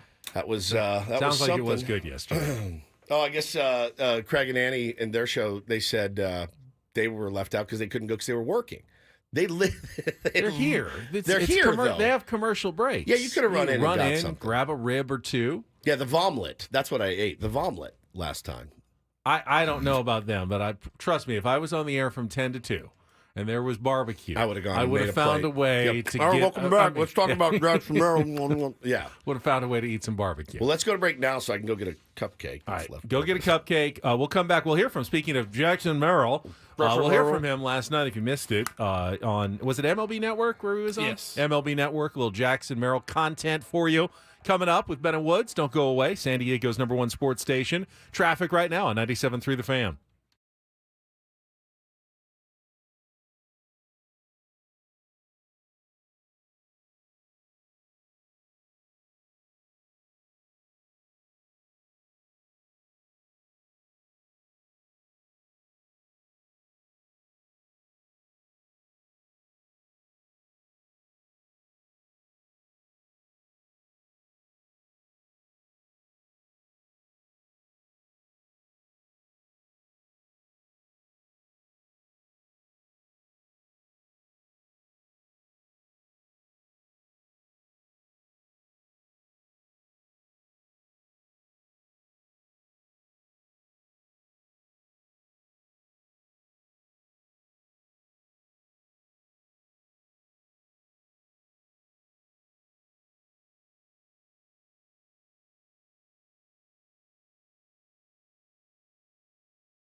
Don't worry, guys. I got you covered.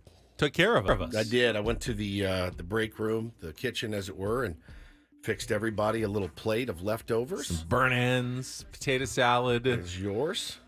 Thank you, Ben and Paulie. What happened to the top fell off your cupcake, and I know you're trying to watch your weight.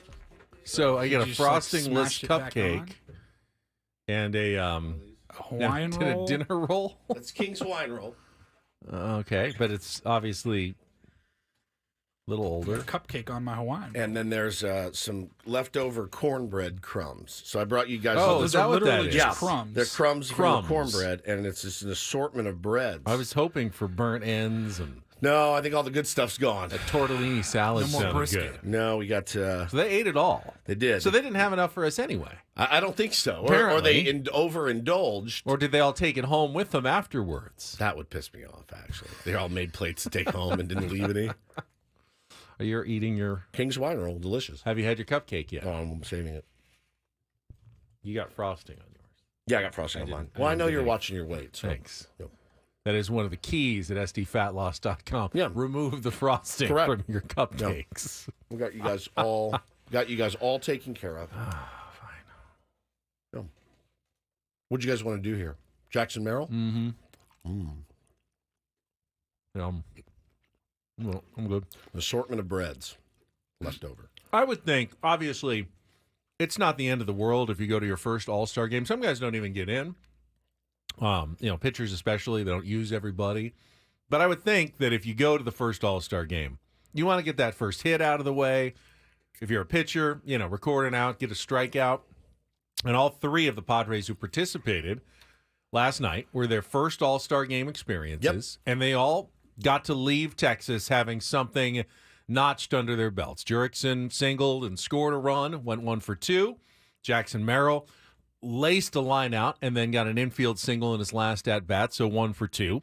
And Robert Suarez, 2/3 of an inning, 2 strikeouts, struck out both batters he faced. So you're probably feeling pretty good about your first All-Star experience if you're any one of those 3 San Diego Padres. No question. And, again, for guys like Robert Suarez, 33 years old, guys like Jurickson Profar, could be your last one. Jackson Merrill, the future's bright. Doesn't mean you'll ever get back, though. It does not mean you will ever set foot in an All-Star game again. And you've heard from so many baseball players over the years that made the playoffs their first season. They're like, this is great. We're gonna do this every year. Never made it again. Yeah, the reality is he could put up better numbers every year and still not make it. 100%. It all depends on what other guys are doing and what the situation is. It worked out well for him this year to get to the All-Star game, but I liked what Paul Skeens said yesterday. Now, he was the starting pitcher for the National League and went out and got his 4 batters, got through it and was great. It was awesome. So good to see, so fun to watch. But instead of, all right, that was a lot of fun. I'm going to take it down, get in my street clothes and go kick it with my girlfriend, Livy Dunn. He stayed in the dugout and he stayed the entire time. Said he went down the tunnel to grab a bite to eat, but he was eating with other pitchers in the NL. And they asked him why he did it. And he goes, I was literally just picking guys' brains the whole time I was there. That's pretty amazing. He's a young kid, but he clearly gets it. I know that the leaving early is a thing for the starters. Like, okay, this is my All-Star break, and now that I'm out of the game in the 4th inning, I can go home. I can just leave now. I just don't think I could do it. I understand that it's a business for them. It's work. And they are ready for a little vacation time, and it's already been interrupted by that. They've already had 2 of their vacation days essentially canceled with extra work by going to the All-Star game. I know that sounds so spoiled, but it is true. This is their job. They get 1 break during the year that is 4 days long, and if you make the All-Star game, you get 2 of them canceled, essentially. And all you get is Wednesday and maybe part of Thursday. And then your team expects you back. You may be getting on a plane for a road trip like the Padres are on Thursday. So you kind of want to get home and get going with your vacation. At the same time, if I was at an All-Star game, I don't care if I'd been there 10 times. I'd want to be there for the whole game. be there, see what happens with all the teammates. Yeah, no doubt. Be in the dugout. I think it'd be tough to leave. Yeah, it would be. Salvador Perez, I think it was his 8th or 9th or something last night, and he was talking about how much he loves it and how special they all are. And yeah, I mean, just that honor is incredible. It's just incredible. I loved what Skeen said. He's down there working, man. He's trying to get better, which is fantastic. And I think Jackson, you hear him talk, same type of thing. You know, picking guys' brains. So, like Paul Skeen's first experience for Jackson Merrill, and he talked a little bit about that first All-Star experience and more yesterday on MLB Network. Guys, I'm here with San Diego Padres center fielder Jackson Merrill. Jackson, how's your first All-Star game been, buddy? This was Jake, awesome. by the way. It's been great. Met a lot of new people that I've played against and I really got to talk to, so it's been cool. Who's been in your batting practice, Groot, and how was that? I haven't even hit yet, but I get to hit with CJ, Ellie, and Elliott. So, you know, a lot of homers coming. Look, you've come up as a rookie, and the sense of belonging just has been there. Where does that come from? You know, it's just being comfortable and just be yourself. You know, don't try to do too much. Don't try to be a different person. Be yourself every day, and everything will play out. As a San Diego Padre, I've been telling people this year's team is a little bit different, dangerous. Tell me why the Padres get in and make noise in the playoffs. We got culture. We got a lot of family in the clubhouse. We got a lot of people that have a lot of other people's backs. You know, we're there to fight every day for each other, and that's really important on the team. You're going to see this young man's face for a long time. Jackson Merrill, we appreciate the time, my man. All right, so in some ways, the last answer there is something you say, but I also think it's true that this, like last year's San Diego Padres team, they were always trying to explain why things were okay. Wrong. No, Right. I mean, but like yes. Like things seemed better than it looked like from the outside. No. We like each other, you know. Yeah, so no, it's fine. It's all fine. This year's team, there does seem to be like some genuine camaraderie, you know, pulling on the same rope. I don't want to. It hasn't really had a huge that's what I was difference just going in to the say. standings. Is like I don't want to like be the negative Nancy, but I will say, you know, at the end of the year, you still have to have. You can have all the desire and all the chemistry and all of the having each other's back. You still have to have the talent to rise to the top. Now, I agree fully that if we can find a way to get in and be healthy when we get in, nobody wants to play this team. Nobody. No one wants them. And, I mean, years ago, you'd look, we got the Padres in the first round, easy draw. I mean, do we even need BP for this? Well, that's exactly what happened to the Dodgers. They didn't even hit BP. They didn't hit BP. That's right. Remember that? I mean, Mookie Betts was like, no, we're good. It's just the Padres. It's just the Padres. Nobody will take this team lightly. And I do feel like if they get it, I'm not saying they're going to cruise to the World Series. Is it extra sweet because this is against the Dodgers? I'm not saying they're going to even win a game. But what I'm saying is you're going to get some pretty badass effort if they're healthy, if they can find a way in. That's why this has felt a little different this year. That's the trick, though, because as you were saying, no amount of will, camaraderie, want to, and good feeling overcomes a lack of pitching depth. I mean, the White Sox could love each other madly. They could go out and rage in Chicago and party together every night and be the best of friends. At the end of the day, do you have the talent to get there? And the answer for certain teams is no. Now, A.J. Preller, you know, it's kind of on him at this point. It's kind of on some things that are out of anybody's control, like if you comes back, all of that, it's out of everyone's control. And while there has been offensive inconsistency as well, I don't look at that as being quite as critical. The Phillies have offensive inconsistency. Sure. Every team goes through offensive ups and downs. You have a few guys slumping at once. That happens to everybody. For the most part, the Padres have shown a pretty good ability, bat to ball, getting base hits, putting together rallies, big innings. Offensively, they've been fine. They'll be better when Tatis comes back, but they've been pretty good. It's clearly the pitching that is the concern going forward. Poor starts from some starters, inconsistency from some starters, and a bullpen that is just a ticking time bomb. It's good at times. Guys have all put together good runs, but then you snap your fingers and it's over, and when it is, the ball is flying out of the yard. Home runs given up like crazy from that bullpen, and that is hard to overcome. It really is, man. And still get your team to the playoffs. Many just instant losses. When you give up 4 runs in the first 3 innings, I mean, yeah, you're going to come back once or twice, but most often, instant loss. Your bullpen explodes one day and gives up 5 runs, instant loss. Yeah. I mean, these are all kinds of things that have led to so many. What are the 49 losses the Padres have? How many do you think you can blame either on a poor starting pitching performance in the first, 3 innings, or on a bullpen explosion that you weren't really thinking was going to happen? Maybe 35 of them? Yeah. Seriously, it's exactly right. There's a few losses that are, they pitched pretty well, and they just got beat that day because the offense didn't show up. But I would say at least half of the Padres' losses were starting pitching just wasn't good that day, and they put themselves in a deep hole, or starting pitching was decent, but then the bullpen just went boom, unexpectedly. Yeah, the only thing that gives me a little bit of hope is that they have been a little bit out of sync. When one's doing well, the other kind of falters, and vice versa. You would like to see those things come together, and yeah, there's no guarantee that they will. But if that happens, you can patchwork your way into. You still need more. I mean, you don't have enough literally bodies right now to get the job done. So you're gonna need more, and you're gonna need contributions from the guys that are in there. The Waldrons they got to stay hot. Dylan Cease has got to stay hot. Joe Musgrove's got to get back. Darvish, we don't know. He's such a wild card. But I think it's incumbent on AJ Preller right now, Ben, to try his very best to restock. Give these guys a little bit of a breather, because the second half is going to be nasty, and right out of the gate. I surprised you guys earlier. You guys were both a little more optimistic in your guessing, but I asked you guys before the show started, what would you guess the FanGraphs analytical driven prediction is, or percentage chances are for the Padres to make the playoffs? And you guys both said 52. I said 46, and Wood said over 50. But I figure they're out of a playoff spot right now, so it's probably under 50 somewhere. They are tied with the Diamondbacks at 39.4% chance of making the playoffs. Don't you guys remember last year watching that number daily? Yeah.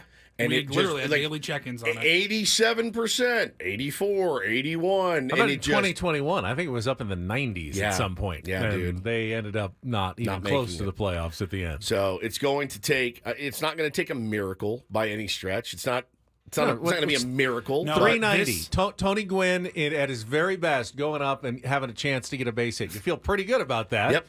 But that's the chances right now. But that number, that 39.4%, could change dramatically if you don't take care of business on this upcoming road trip starting on Friday. It did on this last homestand. It was well over 50 when the last homestand started. 100%. Now it's at 39. So it can go either way when they come out of the break. All right, when we come out of the break, Rob Manfred addressed a number of issues yesterday, talking with the media, including the robot umpires who may be coming to Major League Baseball, the Olympics, and whether baseball players from the major leagues will be participating in those, and gambling in the sport as well. We'll address some of those topics as well on our show coming up next here on 97.3 The Fan.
Baseball coverage on 97.3 The Fan is presented by T-Mobile. Switch to T-Mobile. You can get tons of benefits and still save on every plan versus AT&T and Verizon.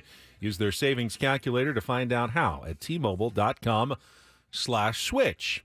Well, we've been talking about robot umpires and automated ball and strike system for several years now, but there is finally an actual plan in place that was revealed yesterday by MLB Commissioner Rob Manfred. We'll talk about what is going to be different about baseball starting next spring training, right after a check of traffic here on 97.3 The Fan. From the 97.3 The Fan Traffic Center, here's Kelly Danick. Traffic is sponsored by Valvoline Instant Drive-Thru Oil Change, your trusted instant drive-thru oil change.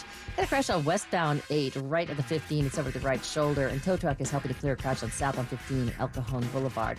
Now traveling on the westbound 56, past Camino del Sur, there is a collision blocking the fast lane. Stop by into 30 San Diego Valvoline Instant Drive-Thru Oil Change Centers. You don't have to get out of your car. It usually only takes 15 minutes or less. Plus, get a free courtesy check of your tires and battery.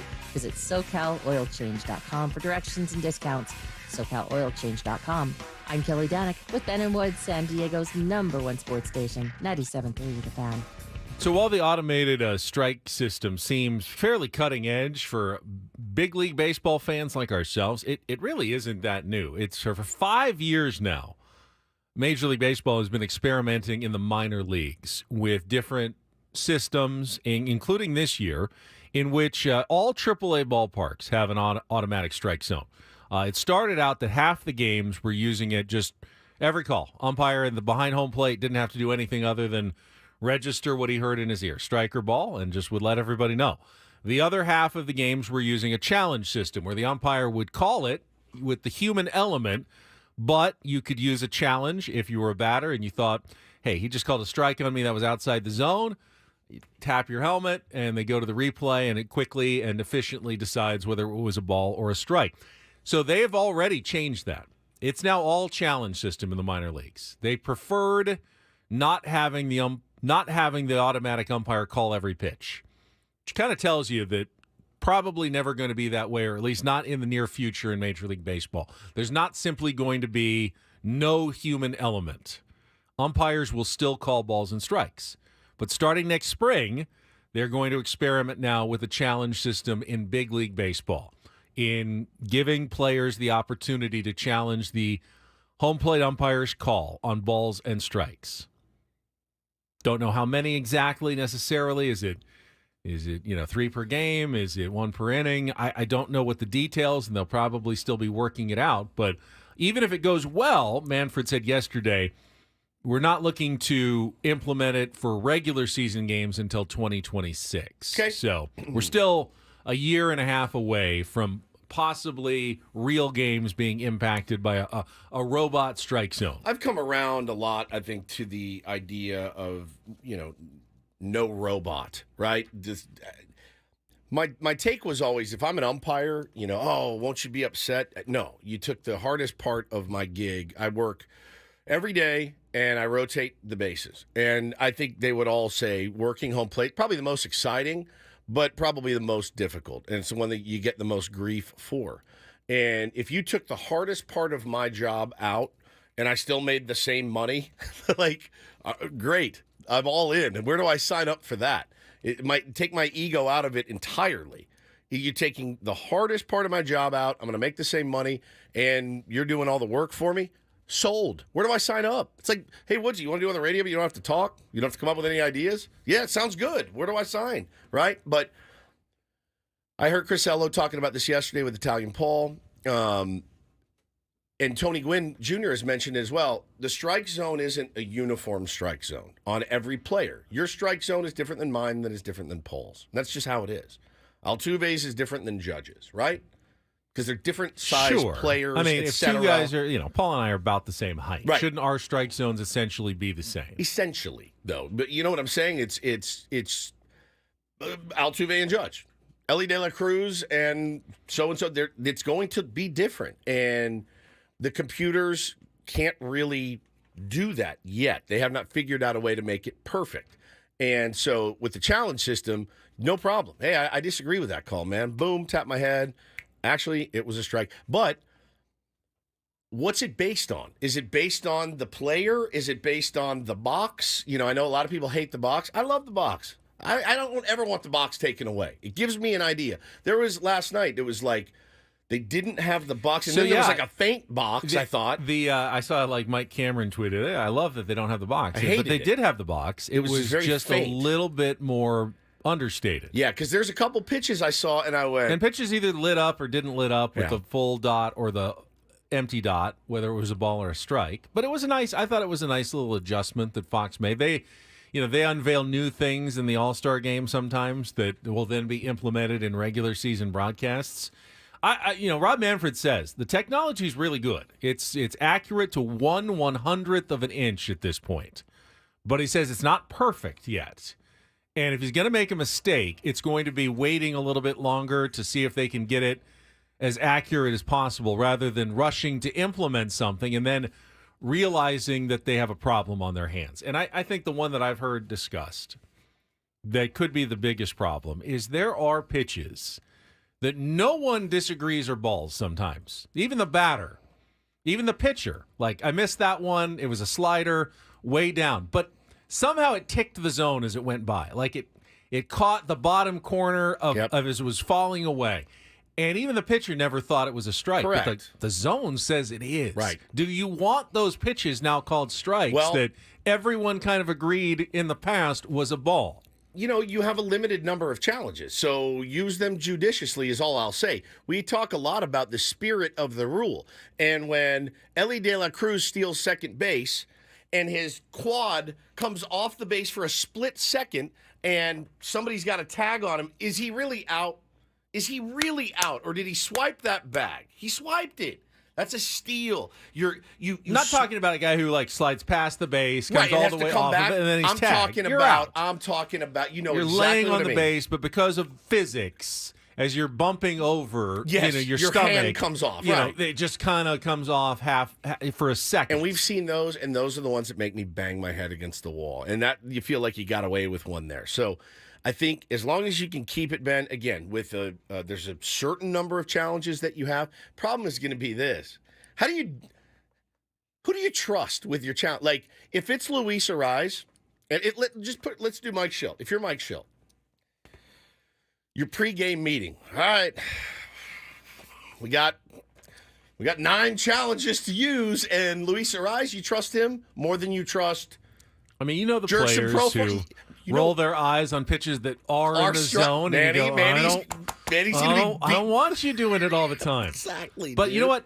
Ultimately, for fans, isn't that just another element of come on. for us to talk about? Yes. And, make the game even more interesting. If I'm a manager, if I'm a player, if I'm an umpire, I don't know that.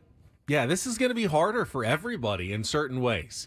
You said the umpire, as you said, if they just did it automatically all the time, takes it off my plate. I don't even have to worry about it. But with a challenge, you're not only embarrassed on TV by the box, you're embarrassed in front of the crowd that's there instantly. Oh, I got that one wrong, and I get to find out immediately. Just like I always wonder when they, the challenges on plays at the first base, and they immediately challenge. If I'm the first base umpire, I just called a guy out, and it takes about 8 seconds to overturn my call. I feel like an idiot. Yeah, you feel as like an a moron. umpire. Yeah, I feel like an idiot for sure. No, I don't know entirely what the answer is, but I do know that there is one, and there is a better way to do it. There's a better way to make the game more accurate, and I think that's what we all want. We've all seen egregious calls, and again, we've talked to so many experts on this show that say, well, actually, umpires are better now than they've ever been. Great. Maybe across the board, but that's graded on a curve. There's really good ones, and then there are ones that are absolute horse ass. Doug Eddings doesn't know what he's doing. C.B. Buckner, they don't know what they're doing back there. They're so egregiously bad that it's so hard to watch those games when they're behind the dish. Who was behind the plate last night? He was pretty good. I don't know. Probably felt solid. Who's the guy that just got popped for gambling that had the the perfect one? The perfect. Yeah. It wasn't him, I bet. I mean, Hoberg, yeah. So I just, it's got to be better, and that's fine. Let's experiment with it to get it better. One other topic that was brought up, Rob Manfred said that players have pretty much overwhelmingly said they would like the ability to play baseball in the Olympics, possibly as soon as 2028 when the Olympics come to Los Angeles. All right. Logistically, though, nightmare. This is a Pure nightmare scenario for Major League Baseball. Pure Olympic, nightmare. 2-week tournament in the middle of summer, in the middle of a season. Do you keep playing the season without some of your biggest stars? I mean, not just American stars, but presumably every country that has Major League Baseball players is going to want their stars. So you deplete every roster or most rosters and just keep playing, or you take 2 full weeks off. Do you skip an all-star game and add another week to it so they can do that? How is that possibly going to work? Do you shorten the season, and then the owners are going, well, what about all the revenue from those extra 15 games we're not playing? How do you do it? Do you extend the season and take the playoffs in the middle of November at the end of the World Series? Do you start in March when it's snowing at Fenway Park on opening day? There's really no great solution that gets Major League Baseball players to the Olympics in the middle of the summer, even though, yes, they want to do it. I'm okay with just saying, you know what, it's just not a thing. We have the World Baseball Classic, which is good. It's not perfect. I'd rather bang the World Baseball Classic and do the every Olympics. 4 years, just take 2 weeks off in July. Because that's whatever. essentially what it is. It's Kind the of. world. I mean, it's been weird with COVID. That changed the schedule. It's around, always, but though, in March when pitchers aren't stretched out. Which and is they're also not a throwing problem. normally. So we've talked about maybe that needs to replace the All-Star game every 3 or 4 years or whatever We've talked about that with literal managers that said, no, it's because of this. I don't have my, one of my best pitchers because of this tournament.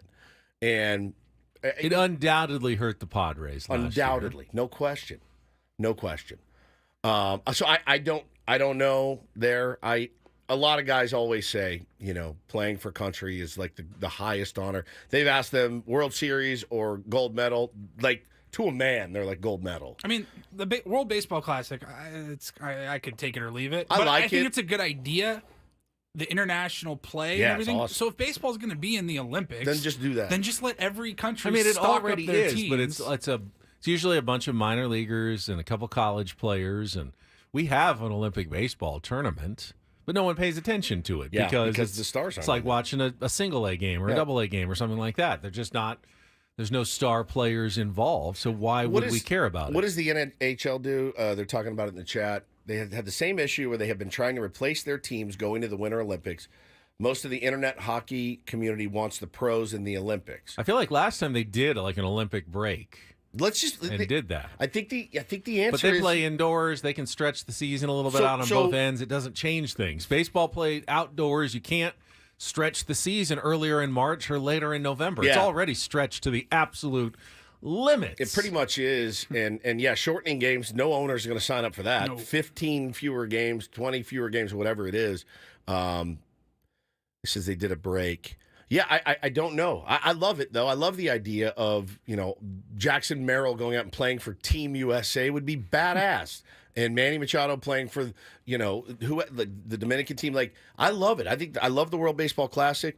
I think you just have to let them play. You have to let them play for the country if they want to have both. You're not going to have a World Baseball Classic and an Olympics. And then you're having, every 2 years you've got this going on, essentially. Yeah, to me, that's too much. One or the other. Figure it out. One or the other. I don't need both the World Baseball Classic and a full Olympic tournament with Major League Baseball players. Think about it. Let's call it what would it be? A 2-week break 2 in weeks. July? Yeah. No All-Star game that year. Yeah. That's one of the weeks, essentially. How many Padres players? How many players on your favorite team could use 2 weeks off, even if they're not playing in the World or the Olympics? FYI, we're gonna take that full 2 when that happens. Oh yeah. So Yeah. Second week of Bennewood's summer break. Just like, my God. We'd actually have a lot Olympic baseball tournament action Luis would be Arise very could entertaining. use those 2 weeks. Yeah. Profar, Tatis, yeah. Bogarts, who's just coming back. You know what I mean? Like, I don't think anybody would say no to that. It's always a zero-sum game, though. Other teams get healthy, too, or maybe you Don't care are about other healthy and teams. you're I care about taking my advantage of the other teams that aren't healthy one year, and all of a sudden, all your advantage disappears because of that 2-week break. Can't benefit everybody, Paulie. It can only benefit some teams and hurt other teams. Michael says NBA, NHL, soccer all have World Cups. The stars play in those. Why must baseball have one or the other? The Olympic soccer is not the full thing. That's just under 23 for the men, at least. They don't have the full stars from around the world for that. All the NBA, all the basketball tournaments, whether it's the World Cup or NBA, FIBA or NBA whatever. is outside their season, so that's pretty simple for them to do. Yeah, the Summer Olympics happen in the summer, which is where you're playing baseball. You're not playing any other sport. Unless you get a dome Of the big four. stadiums and make it a winter Olympic sport, Right. baseball. Yeah. All right, final hour coming up. Paulie's got some headlines in the Reindl Report and more. Stick around. Ben and Woods continuing on summer break on 97.3 The Fan. We'll be right back.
Did you guys have a little, not FOMO, but last night watching the All-Star game, didn't it make you miss the one that was here?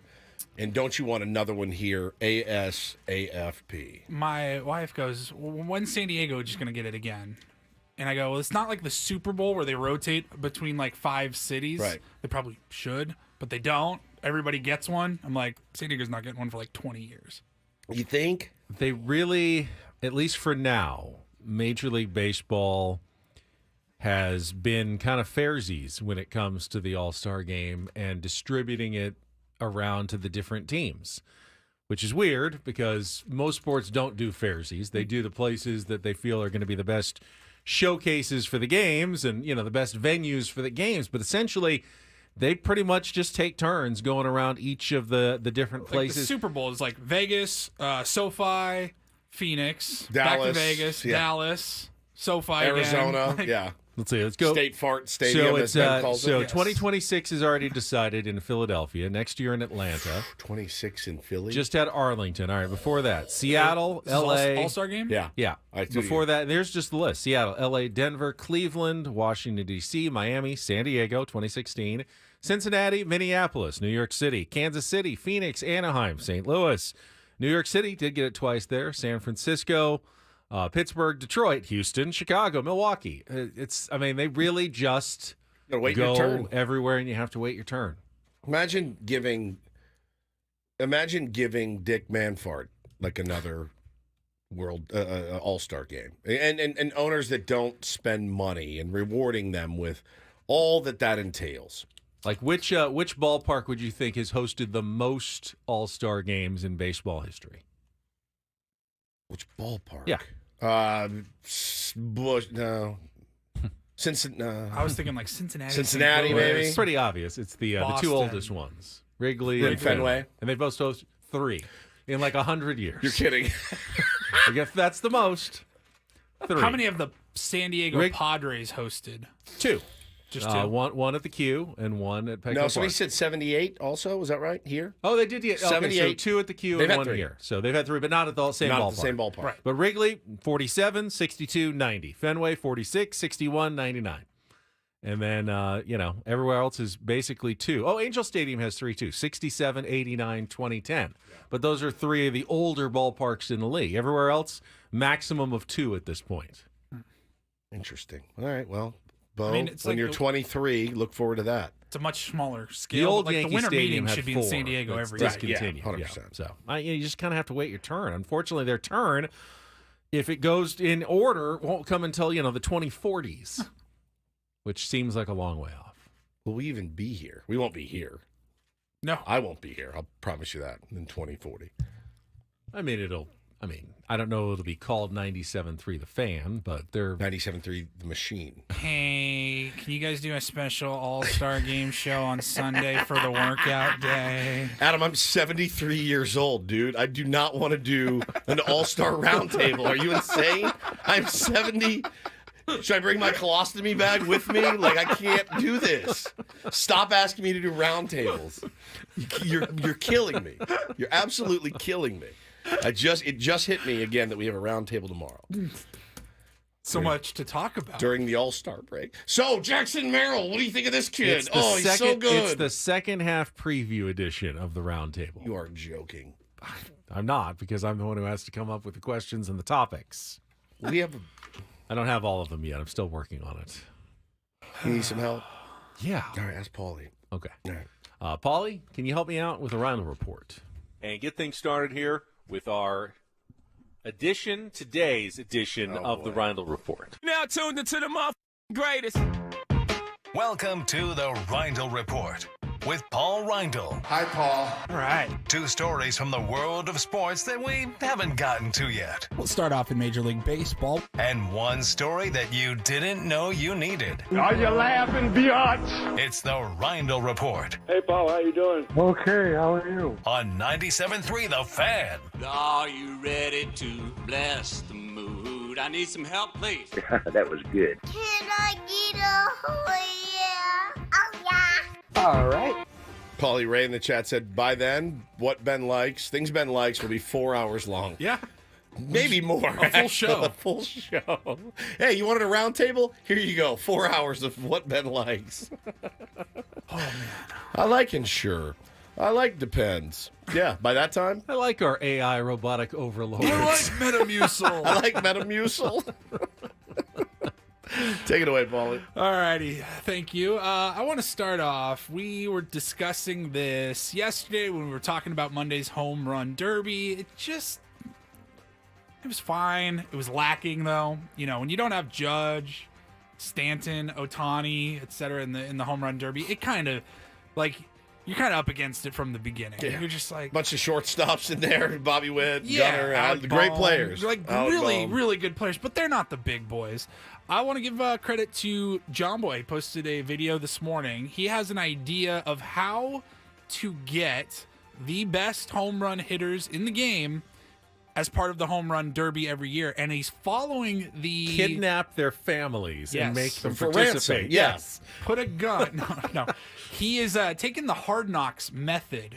There's so much criteria that goes into Hard Knocks. If you have a new coach, you're not qualified or you're not eligible to be on the show. That usually gets more teams out of having to do Hard Knocks than making them do Hard Knocks. I'm just saying, he's kind of... It's the reverse of that, but they're putting some criteria to it. So here's what John Boy suggested. I thought about how they do Hard Knocks. There's like criteria for who gets chosen, and this is baked into a contract with the league and the teams that they all sign. This is what I think would help the event get star power there. If you finished in the top 10 for home runs the year before, you're eligible to be chosen. If you are in the top 10 in Major League Baseball for home runs the current year in the first half, you're eligible to be chosen. That's going to weed you down to about 15 guys. If you've done it in the last 2 years, you can say nope. If you had an IL stint in the month of May, June, or July, you don't have to do it. It has to be less rounds and less swings. So you got to shrink the field to 6 guys, top 3 advance, those 3 go, winner wins. Make it a 2.5 hour event. Take away the cash prize. So you pay $1 million to the winner right now, just divide that between the 6 of them. I don't know if they wanted to incentivize the big stars because now it's money, but I actually think what they did was anyone that's got a $300 million contract isn't going to go enter the sweepstakes to steal money from the dude making $500,000. Good point. Yeah, I was gonna suggest, because I think I heard Andy and Elston talk about it. Just 4 players, $1 million to the winner. Yeah, I mean, like it's just 2 rounds. It's a semifinal and a final. It's not that bad. They'll do that. I just want to see tanks, man. I just want to see big old tanks. I don't want to see the big prodigious home run hitters in it.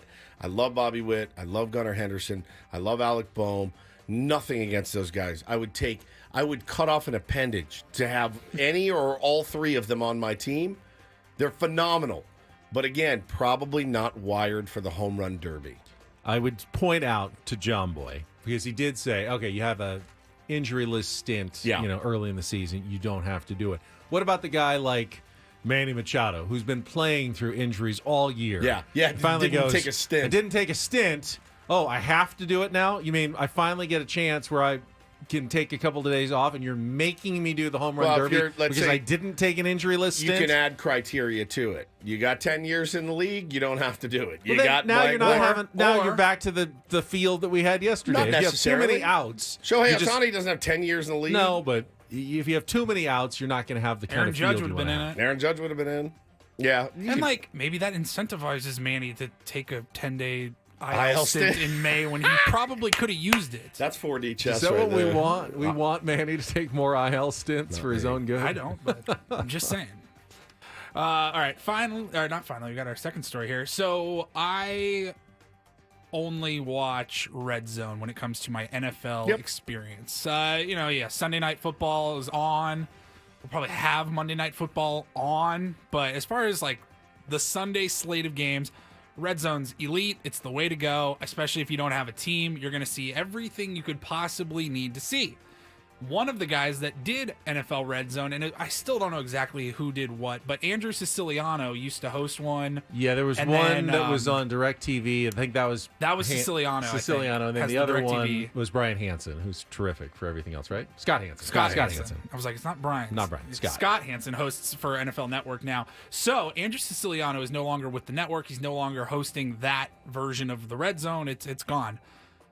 But he's going to be doing the Gold Zone. Oh. And that is just going to be... between the 20s and not ever seeing any of the touchdowns. No. Everything else. Everything else. Just fumbles. No, so he's going to be working with Peacock, and he will be live streaming on Peacock during the Olympics, and he's going to be doing a Red Zone style show, cutting right to the action, Different events. right to whatever you need to see in the Olympics. You're not going to have to wait around in between trials or anything like that if you're watching the actual Olympic broadcast. It's on Peacock. It's on Peacock. I like this idea.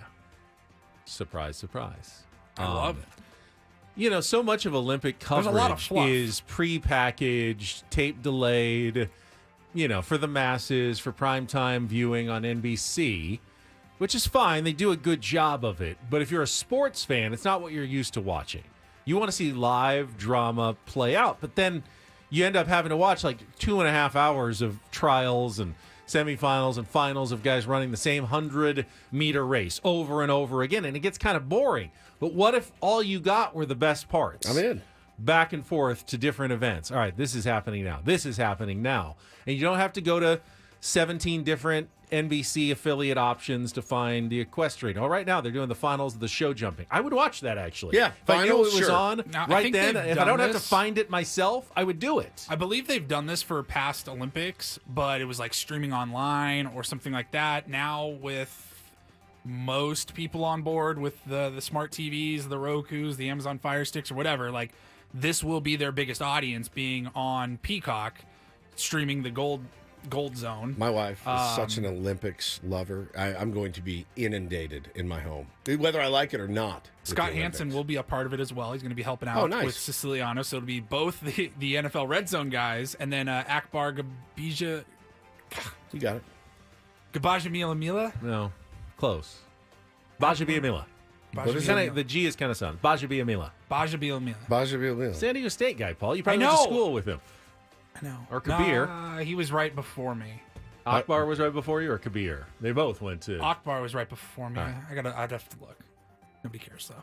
Baja Biamila. But yeah, so I'm all in on the Gold Zone. Yeah, for the I think Olympic that's coverage. good. That's a good idea. All right, and then finally, I haven't even sifted through this story. Woods just sent it over and said, "This is your story today," and it's about a man, I think, living a dream that we've all had probably at some point. Maybe not this particular store, but we've all thought, what would this be like? Florida man broke into a Walgreens. We didn't break in, actually. He went into a Walgreens. Went in when it was open. You can go in during business hours, and he went and used the restroom.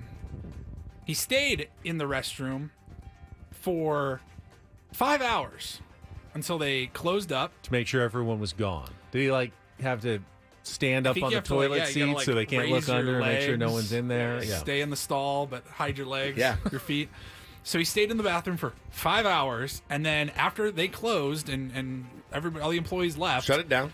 he had himself a feast of junk food and just went crazy all night long inside of a... What is that noise? It's the camera clicking. No. It sounds like it was wind is blowing through. You hear that? You hear? Oh, I do hear that. Yeah. What is that? I don't know. I don't know. Windstorm? A windstorm in our studio. Sorry. What? Doubt anyone can hear that driving in their car, but go ahead. You sure? Yeah, pretty sure. Just unplug my headphones. I don't know if Yeah. that's going to make a difference. A little bit. All right. What did he eat? Let's see here. He's in a Walgreens. As remember. officers arrived, they saw a male through the front door of the business stealing a pack of cigarettes from behind the counter. Okay. He just says a feast of junk food. He was found to have taken and consumed several items, including Tostitos spinach dip, chips, Reese's, Ghirardelli chocolate bars, Dr. Pepper. Wait. Did he have access to like a microwave? You don't want cold spinach dip. There's no microwave at Walgreens. That's what I'm thinking. That's a bad You can eat choice. it cold out of the Oh, jar. You yeah. can. It's got to be heated up. I think you're missing spinach dip has to be warm. You're missing the plot here. He's told police he just came in to use the restroom. Yeah, 6 hours ago. They did not say. So, it's like an Ocean's 11 style heist. That's a with heist. Snacks. Yes. Charged with Brilliant. burglary of an unoccupied structure, larceny and petty theft, resisting an officer without violence, and battery on a law enforcement officer. Wait, resisting. Resisting. Do they have to drag an him out of officer there? without Don't take me away from my Okay. snacks. Without violence. Without violence, yeah. But yeah, he entered the business at 9:40 p.m. He went into the restroom, and then he was seen on. Where was this? Walgreens in Florida. In Florida. He left the bathroom at 2:42 in the morning. Here's the question to ponder then while we take a break after the Roundel Report. If you had to be locked inside one store overnight, but you could do anything you wanted when you were in that store, what store would you choose? That's why I say we've all thought about this. Lovers, that adult superstore that we talked about yesterday.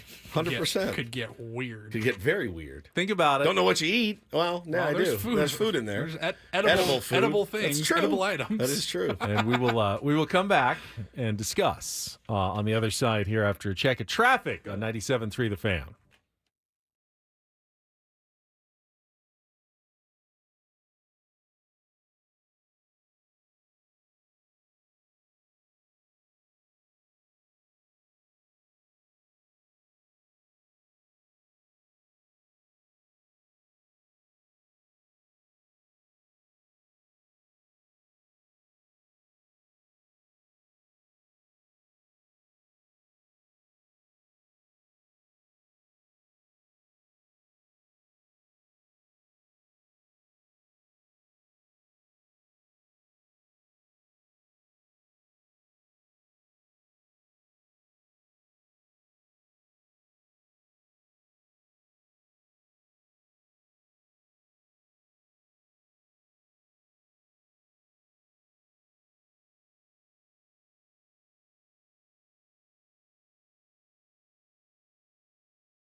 All right, you're trapped by choice overnight. Yeah, no brainer here.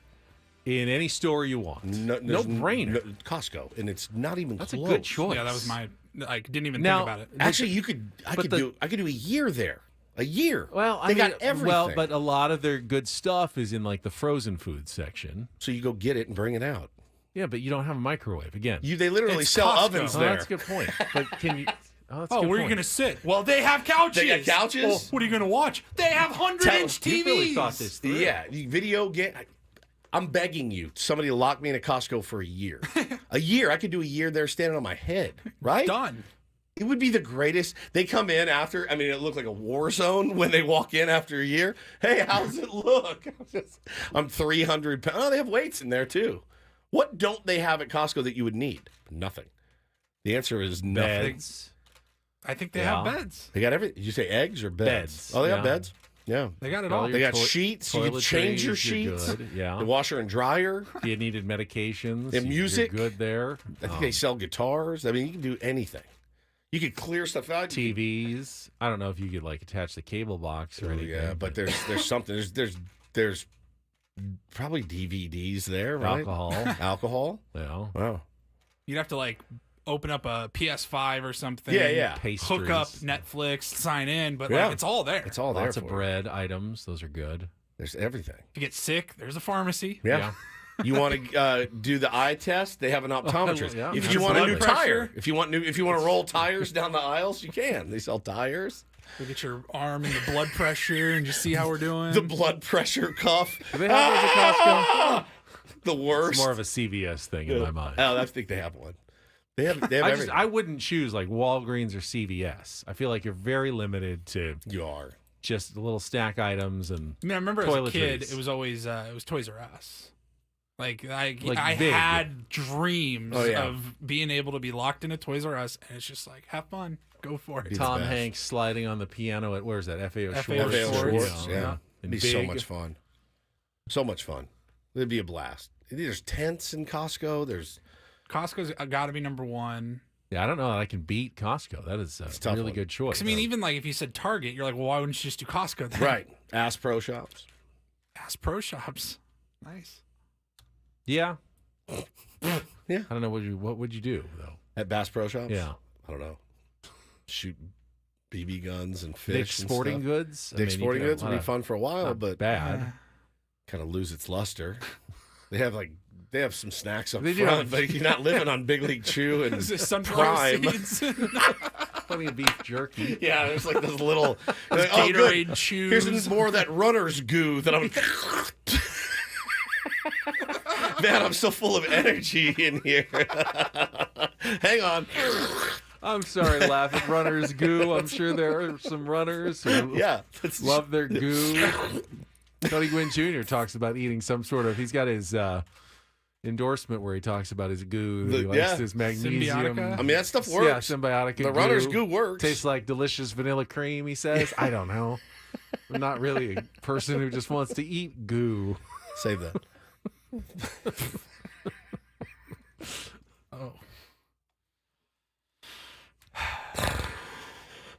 Oh, that's not bad. Have you ever been to Buc-ee's? Yeah, Buc-ee's is great. Like a giant truck stop would be a pretty good spot. They have showers in there. Yeah. Yeah. I would never go in one now. I wouldn't stop in. I need to rinse.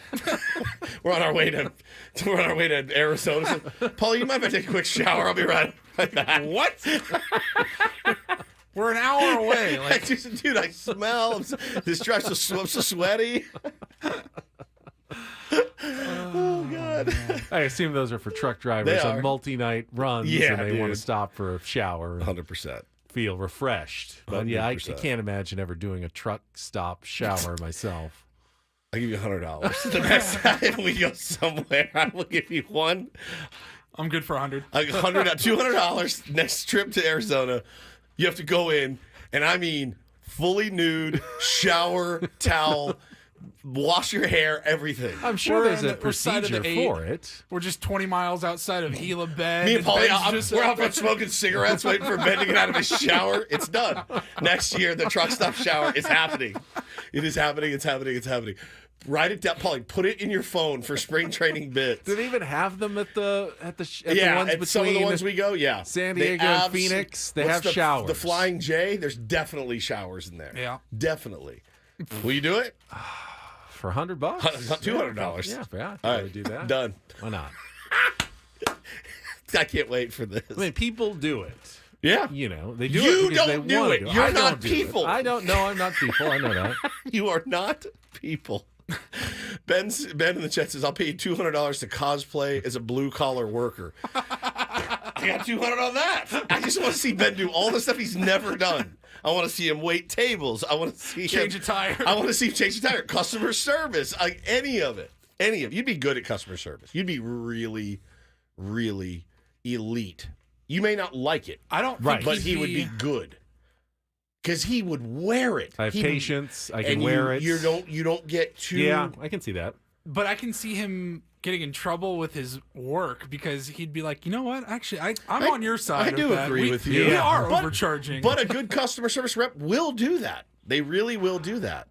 I feel bad, man. I always try to be extra nice to them because they're getting chewed out on the daily. Dirty jobs featuring Ben, says Megan. Yes. But a dirty job for Ben is like mowing the lawn. That's like your dirty job. That's the dirtiest job that I would even do. I don't do that anymore. I used to. I can't wait for truck stop shower. I really can't wait. I wish it was here. I clean our toilets. Yeah. It's a dirty job. It is a dirty job. I do that. Ew. Yeah. Ew. Is that him? Ew. Where's that from? I don't know. Where is that from? Ew. Where's that from? I don't know. Ew. Fantastic. That's fantastic. All right, let's take our final timeout. We're going until 10 o'clock. Annie and Elston coming up. Oh, hello. Hey, Woo! you two. Good morning. We are back My God. to wrap things up. Final segment. The second half is almost upon us. Padres head out to Cleveland tomorrow. Do you want to hear Start the second half. how the first half sounded? Oh, we have that? Oh, I love no. that. Padres heartbeat? The Padres heartbeat. We We've did it got last year. It's up to you guys. Yeah, let's it's do ready. it. 99 games worth of Padres. Oh, my God. Encapsulated. Yeah, by our audio. Our audio. Coming up next. Ben's audio. Your audio. With Ben and Woods on 97.3 The Fan.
Used to be they held the ESPYs on this day after the All-Star game. Kind of the emptiest day of the sports calendar. But they did that last week. So what are we left with today? I'm kind of curious here. Sports-wise? Yeah. There are 2 WNBA games, one at 10 o'clock this morning, and then the last WNBA game until after the Olympics will be Caitlin Clark's Indiana Fever visiting Dallas at 4:30 on ESPN. Okay. You got a full slate of NBA Summer League games Yes. if you're interested in following the rookies, I just et cetera. called this day the perfect day. And then we got a lot of MLS action tonight. MLS taking advantage with a absolute, complete, every team is playing an MLS game tonight to make sure that they can be the one sports league that is fully midseason and trying to take advantage of day without baseball or really anything else. Do you have to work news tonight? I do not. You SOB. That time. tonight? It finally timed out good for you. I know. So I'm off tonight. Does Steve work for you? No, Steve's in Hawaii. We have a new... you have another Steve going to Hawaii soon. Yes, we do. Yeah. Tolly, our Tolly. newest reporter who did some sports Wait, back in... I know her. You know Tolly? Didn't she work for the... Didn't she do SEAL stuff? I don't think so. What's her last name? That's a good Anderson? question. No. Oh, never mind. No. She was working in Palm Springs doing reporting and some sports How many there. and we just Tallies hired could there be in sports? This is what I want In to this know. market. Let's see. Her last name is Latoy. Oh, never mind. Apparently, So at more least than two. one, more than one. Asked and answered. Sorry. All right. So I'm off tonight, and I can enjoy the mostly sportsless evening on the day after the All-Star game. Well, I feel like we need to give you an assignment of some sorts if you're just going to be What do you think I'm doing? I've got the afternoon off. golfing. Yes. Where are you golfing? Golfing with my dad. Oh, you are? Rancho Santa Fe. Oh, Yeah. very nice. Okay. So tonight, what should Ben watch? It's a good question. I don't have any plans at the moment. Is there anything that you... We just started The Bear. We watched the first episode of season 3. It's spectacular. So if probably would be heading in that direction. If you don't binge The Bear, that, which I recommend, it's great. But also, it's nice to stretch it out. I didn't, and I wish I had. I crushed it in one weekend. Me too. And now I'm like, I have nothing. I spent some time a couple nights ago with a very old friend. A movie, Ben, that I think you would really enjoy, and it's called Crazy Heart. Oh, yes. Jeff Bridges is in it. Colin Farrell is in it. And Maggie Gyllenhaal is in it. And it's the fictional story of Bad Blake, broken down country singer with still a little bit left to prove. Jeff Bridges is... Sounds a little Star is Born-ish. Star is Born is... Yeah, exactly. But it's not... It's not. Did Jeff Bridges win He did. an award for that? He did. He sings and plays, and you watch this character, you're like, you're Bad Blake. So I had forgotten. I love that movie so much, I'd forgotten it, and I remembered it the other night, and I watched it, and it put me at ease. It's such a good movie. If you get a chance to watch Crazy Heart, watch Crazy Heart. It's really good. I'll expect your review. It's on Max. Oh, is right it? now. I got Max. I bought it. Of course you did. You know what they really need? If you Google a movie, the first thing that should come up is where is it available for free? They do. Where They is- have it. It's not that easy. they have I that. just did it. I don't see it. Doesn't say this is on Max right now. Well, that means that it's you have to rent it. I'll doesn't- give you $4. I've got it, but I don't have a listing for anything. It doesn't say where it is, other than watch now $3.59. Yeah, I'll give you $4. I just said. Yeah, but yeah, that's how you do it. Yeah, that's where it's available. So That's right where now it's it's not available. streaming anymore. So it's not streaming. You go to. Do you have iTunes? You do. Yeah, I'll give you the $4. Amazon Prime. Crazy Heart on me. Prime Video. Crazy Heart on Woods tonight. All right. It's so good, man. It's so good. Yeah, he is in a band and stuff in real life. So obviously but the role he plays, Bad Blake. It's really, really good. It's I love so that good. movie. I love it too. I remember when it came out, I went and saw it in theaters, and I thought my biggest takeaway was all of this music is good music. Yes. Somebody Like artists spend years putting together an album, Right. And this was a movie. It was a movie and soundtrack. The whole soundtrack could have been a current country album. It's better than any new country that's out there by far. And I go, somebody had to like write all these songs. Ryan Bingham. Do all of the music. Ryan Bingham did and it. you're like, and it's just I don't want to say getting wasted, but it's just all going straight to a movie. Yeah, Ryan Bingham did a lot of the songs there. The Weary Kind he wrote. It'll knock your socks off. It's that good. And he's like the surliest old drunk, and it's just fantastic. You will really love it. T-Bone Burnett, I think, did some songs for that record, too. It's really good. Oh, Tim says the World Series of Poker Final Table is on tonight. I haven't watched that in a while. I could see you watching that. I hear it's the largest ever main event in World Series of Poker history. I had a buddy who made it to the fourth day. Wasn't even close to making the money. Was in the main event of the World Series of Poker. It's crazy. So. Crazy. All right, let's do... All right, we'll check traffic, Oh, boy. and then when we come back, what do we call this? Padres Heartbeat? Padres Heartbeat. You're going to love it or you're going to hate it. We chronicle the first half of the season. Wins and losses. Jeff Bridges. So good. You'll love it. All right, I like Jeff Bridges. He's amazing. It's coming up after check of traffic on 97.3 The Fan. From the 97.3 The Fan Traffic Center, here's Kelly Danick. This northbound 805 just won't quit. Couple of earlier crashes, now a new one right before University. Looks like a couple vehicles involved in this one, including a semi. It's over to the right shoulder. Also going to find on the northbound 15, just before the 805, some sort of large debris in the slow lane. Southbound 5 coastline before Loma Santa Fe. There is a collision over the right shoulder. Cordell traffic cam shows this collision westbound 56 past Camino del Sur. That is now in the center divide. I'm Kelly Danick with Ben and Woods, San Diego's #1 sports station, 97.3 The Fan. So, Polly, what represents a win and what represents a loss? Yes. For the San Diego Padres we did this. here. I had to go back and try to find when we did this. It was several years ago. It was 2021. We did. We haven't done it since? No. What is and our we problem? And we Probably bailed. because people hated it. Yeah, we bailed maybe a month in.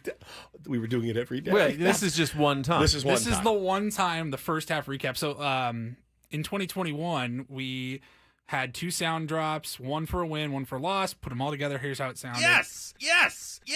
Ding it! Yes! Ding it! So I had to come up with different. Oh, okay. So you've mixed it up here. Yes. So let's see. Yes. For a win, you will hear.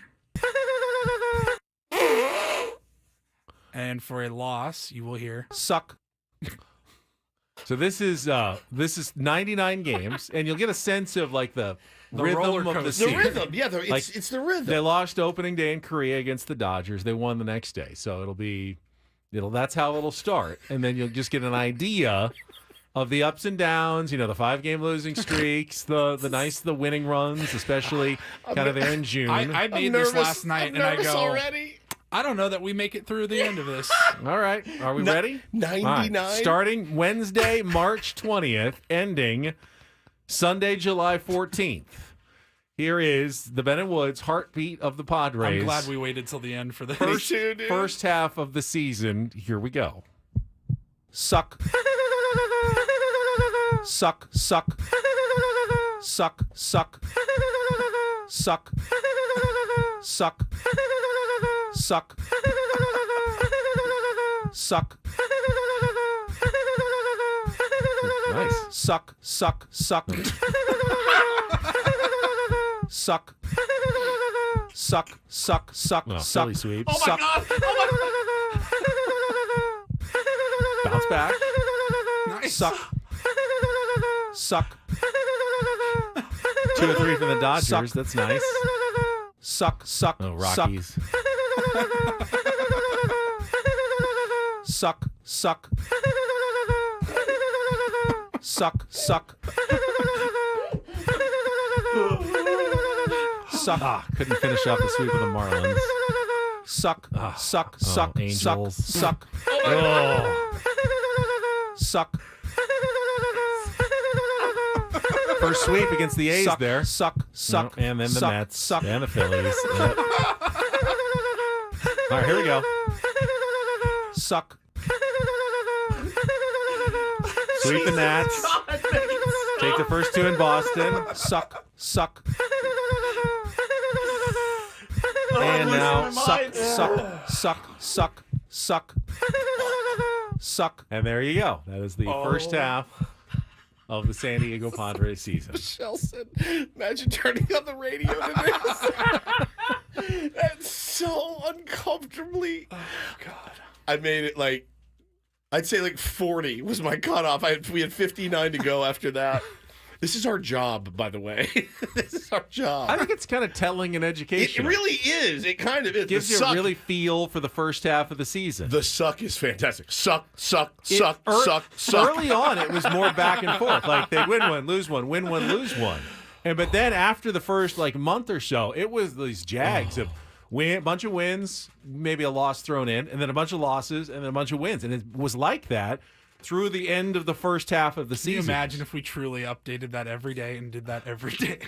People they'd be coming after us. You know what I mean? No, not every day. But I feel like at the end of the season, we should do it one more time after 162. Holy God. crap. For the whole... Another 63 games added on to the end? My God. I mean, hopefully, all the way through the playoffs, if you can end with a bang. Then you win the World Series. Every other team, you ends in a suck. Brandon says never again. I'm sorry, man. It has to happen. Suck. Oh, that's so good. Well suck. done. Too many of those, you get eliminated. That's right. Cannot have too many more sucks coming up. You need more. You need more laughs. And less sucks the rest of the way if you want to make the postseason. Jocelyn says we're in our van. My daughter just said, "What is wrong with them?" Jocelyn and Jocelyn's daughter, so much is wrong with us. I partly blame the All-Star break on it. There's only so much you can do during the All-Star break. If you missed it earlier, we were randomly FaceTiming people on our phones. Yeah, it was great. On the air. Great segment. Paulie and I didn't connect with anyone. Woods went 2 for 2, amazingly. First, got Skip Schumacher to answer. Yep, he was at Starbucks. During his All-Star break, getting coffee for the fam. And then you got Andy Buckley to answer, played David Wallace on The Office. Yeah, it was elite. On your honeymoon. It was elite. 2 for 2. Yeah, 2 for 2. It was really, really fun. Brian O'Grady texted me about 5 minutes after Did the he? segment. He goes, crap, I just woke up, bro. Oh, no. At least he didn't wake him up. He's got 2 little kids. He's like, he probably would have loved the distraction, man. That was a lot of fun. Fun show today. Let's end on a look back before we get out of here. Not outside. A look back. Not behind you. What are we looking back February? Some of the top moments from the first half of our year. Oh, this okay. show. Yep. Yeah, let's go back to February 14th. Now, what day would that be? Valentine's Day. And I thought to myself, well, I need Ben to read this because I want to hear him read this romantic song from a guy we know very well, Barry White. I was unfamiliar with it, and I said, well, this is a little foreplay here. This is perfect. This is absolutely perfect. So if you would, Paulie.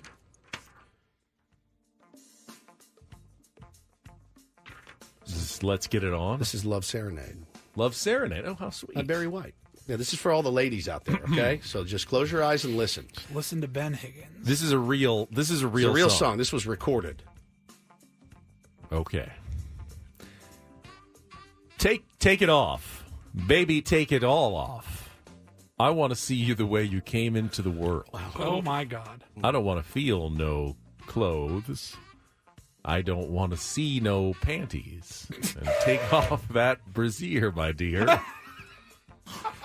Everybody's gone. I forgot. I'm taking the receiver off the phone because, baby, you and me this night, we're going to get it on to Love Serenade. You know I get in these moods. Well, you know how it is. And I'm very glad to know that you feel the same way, too. Baby, we're going to lay here and we're going to make love. And we're going to do it like it's supposed to be done. Oh, my God. Heaven only knows what goes on behind closed doors. The very depth of our souls will reach out tonight. You and me, baby, in Love Serenade.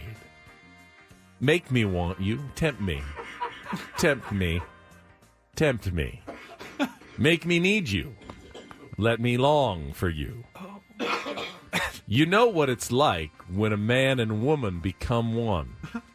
And the only real way you can do that, baby, is when we're making love to each other. When you reach that That simple feeling when you're making love. It's like you're in another world. Help me. Help me. Oh, baby, help me. Lord, have mercy on me. By Barry White. I had a love serenade this morning. Did you? I did. Wow. Yeah. Did you see any panties? Because I don't want to see no panties. I'm leaving. I don't know what just happened. Adam says Barry White lived in Point Loma. Had no idea. Did not know that either. Should have him in studio sometime. He's dead, I think he is. I think so, too. Oh, do we have more of that for tomorrow? More of what? Best of the first half. Oh, of yeah, we got more best. Ben and Woods, But 24. I'm just going to ignore it, Paul. You should do the same.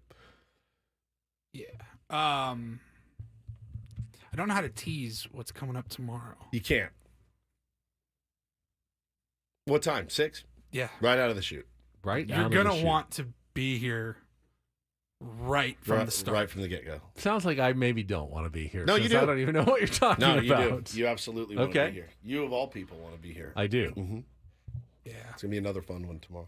Okay. Look, man, the wheels are off. They're clearly off. That's going to be one 6 a.m. If you can find your way to a computer, smartphone, Yeah, you wanna smart TV, pull us up on YouTube. You might want to watch that one. Let's just put it this way.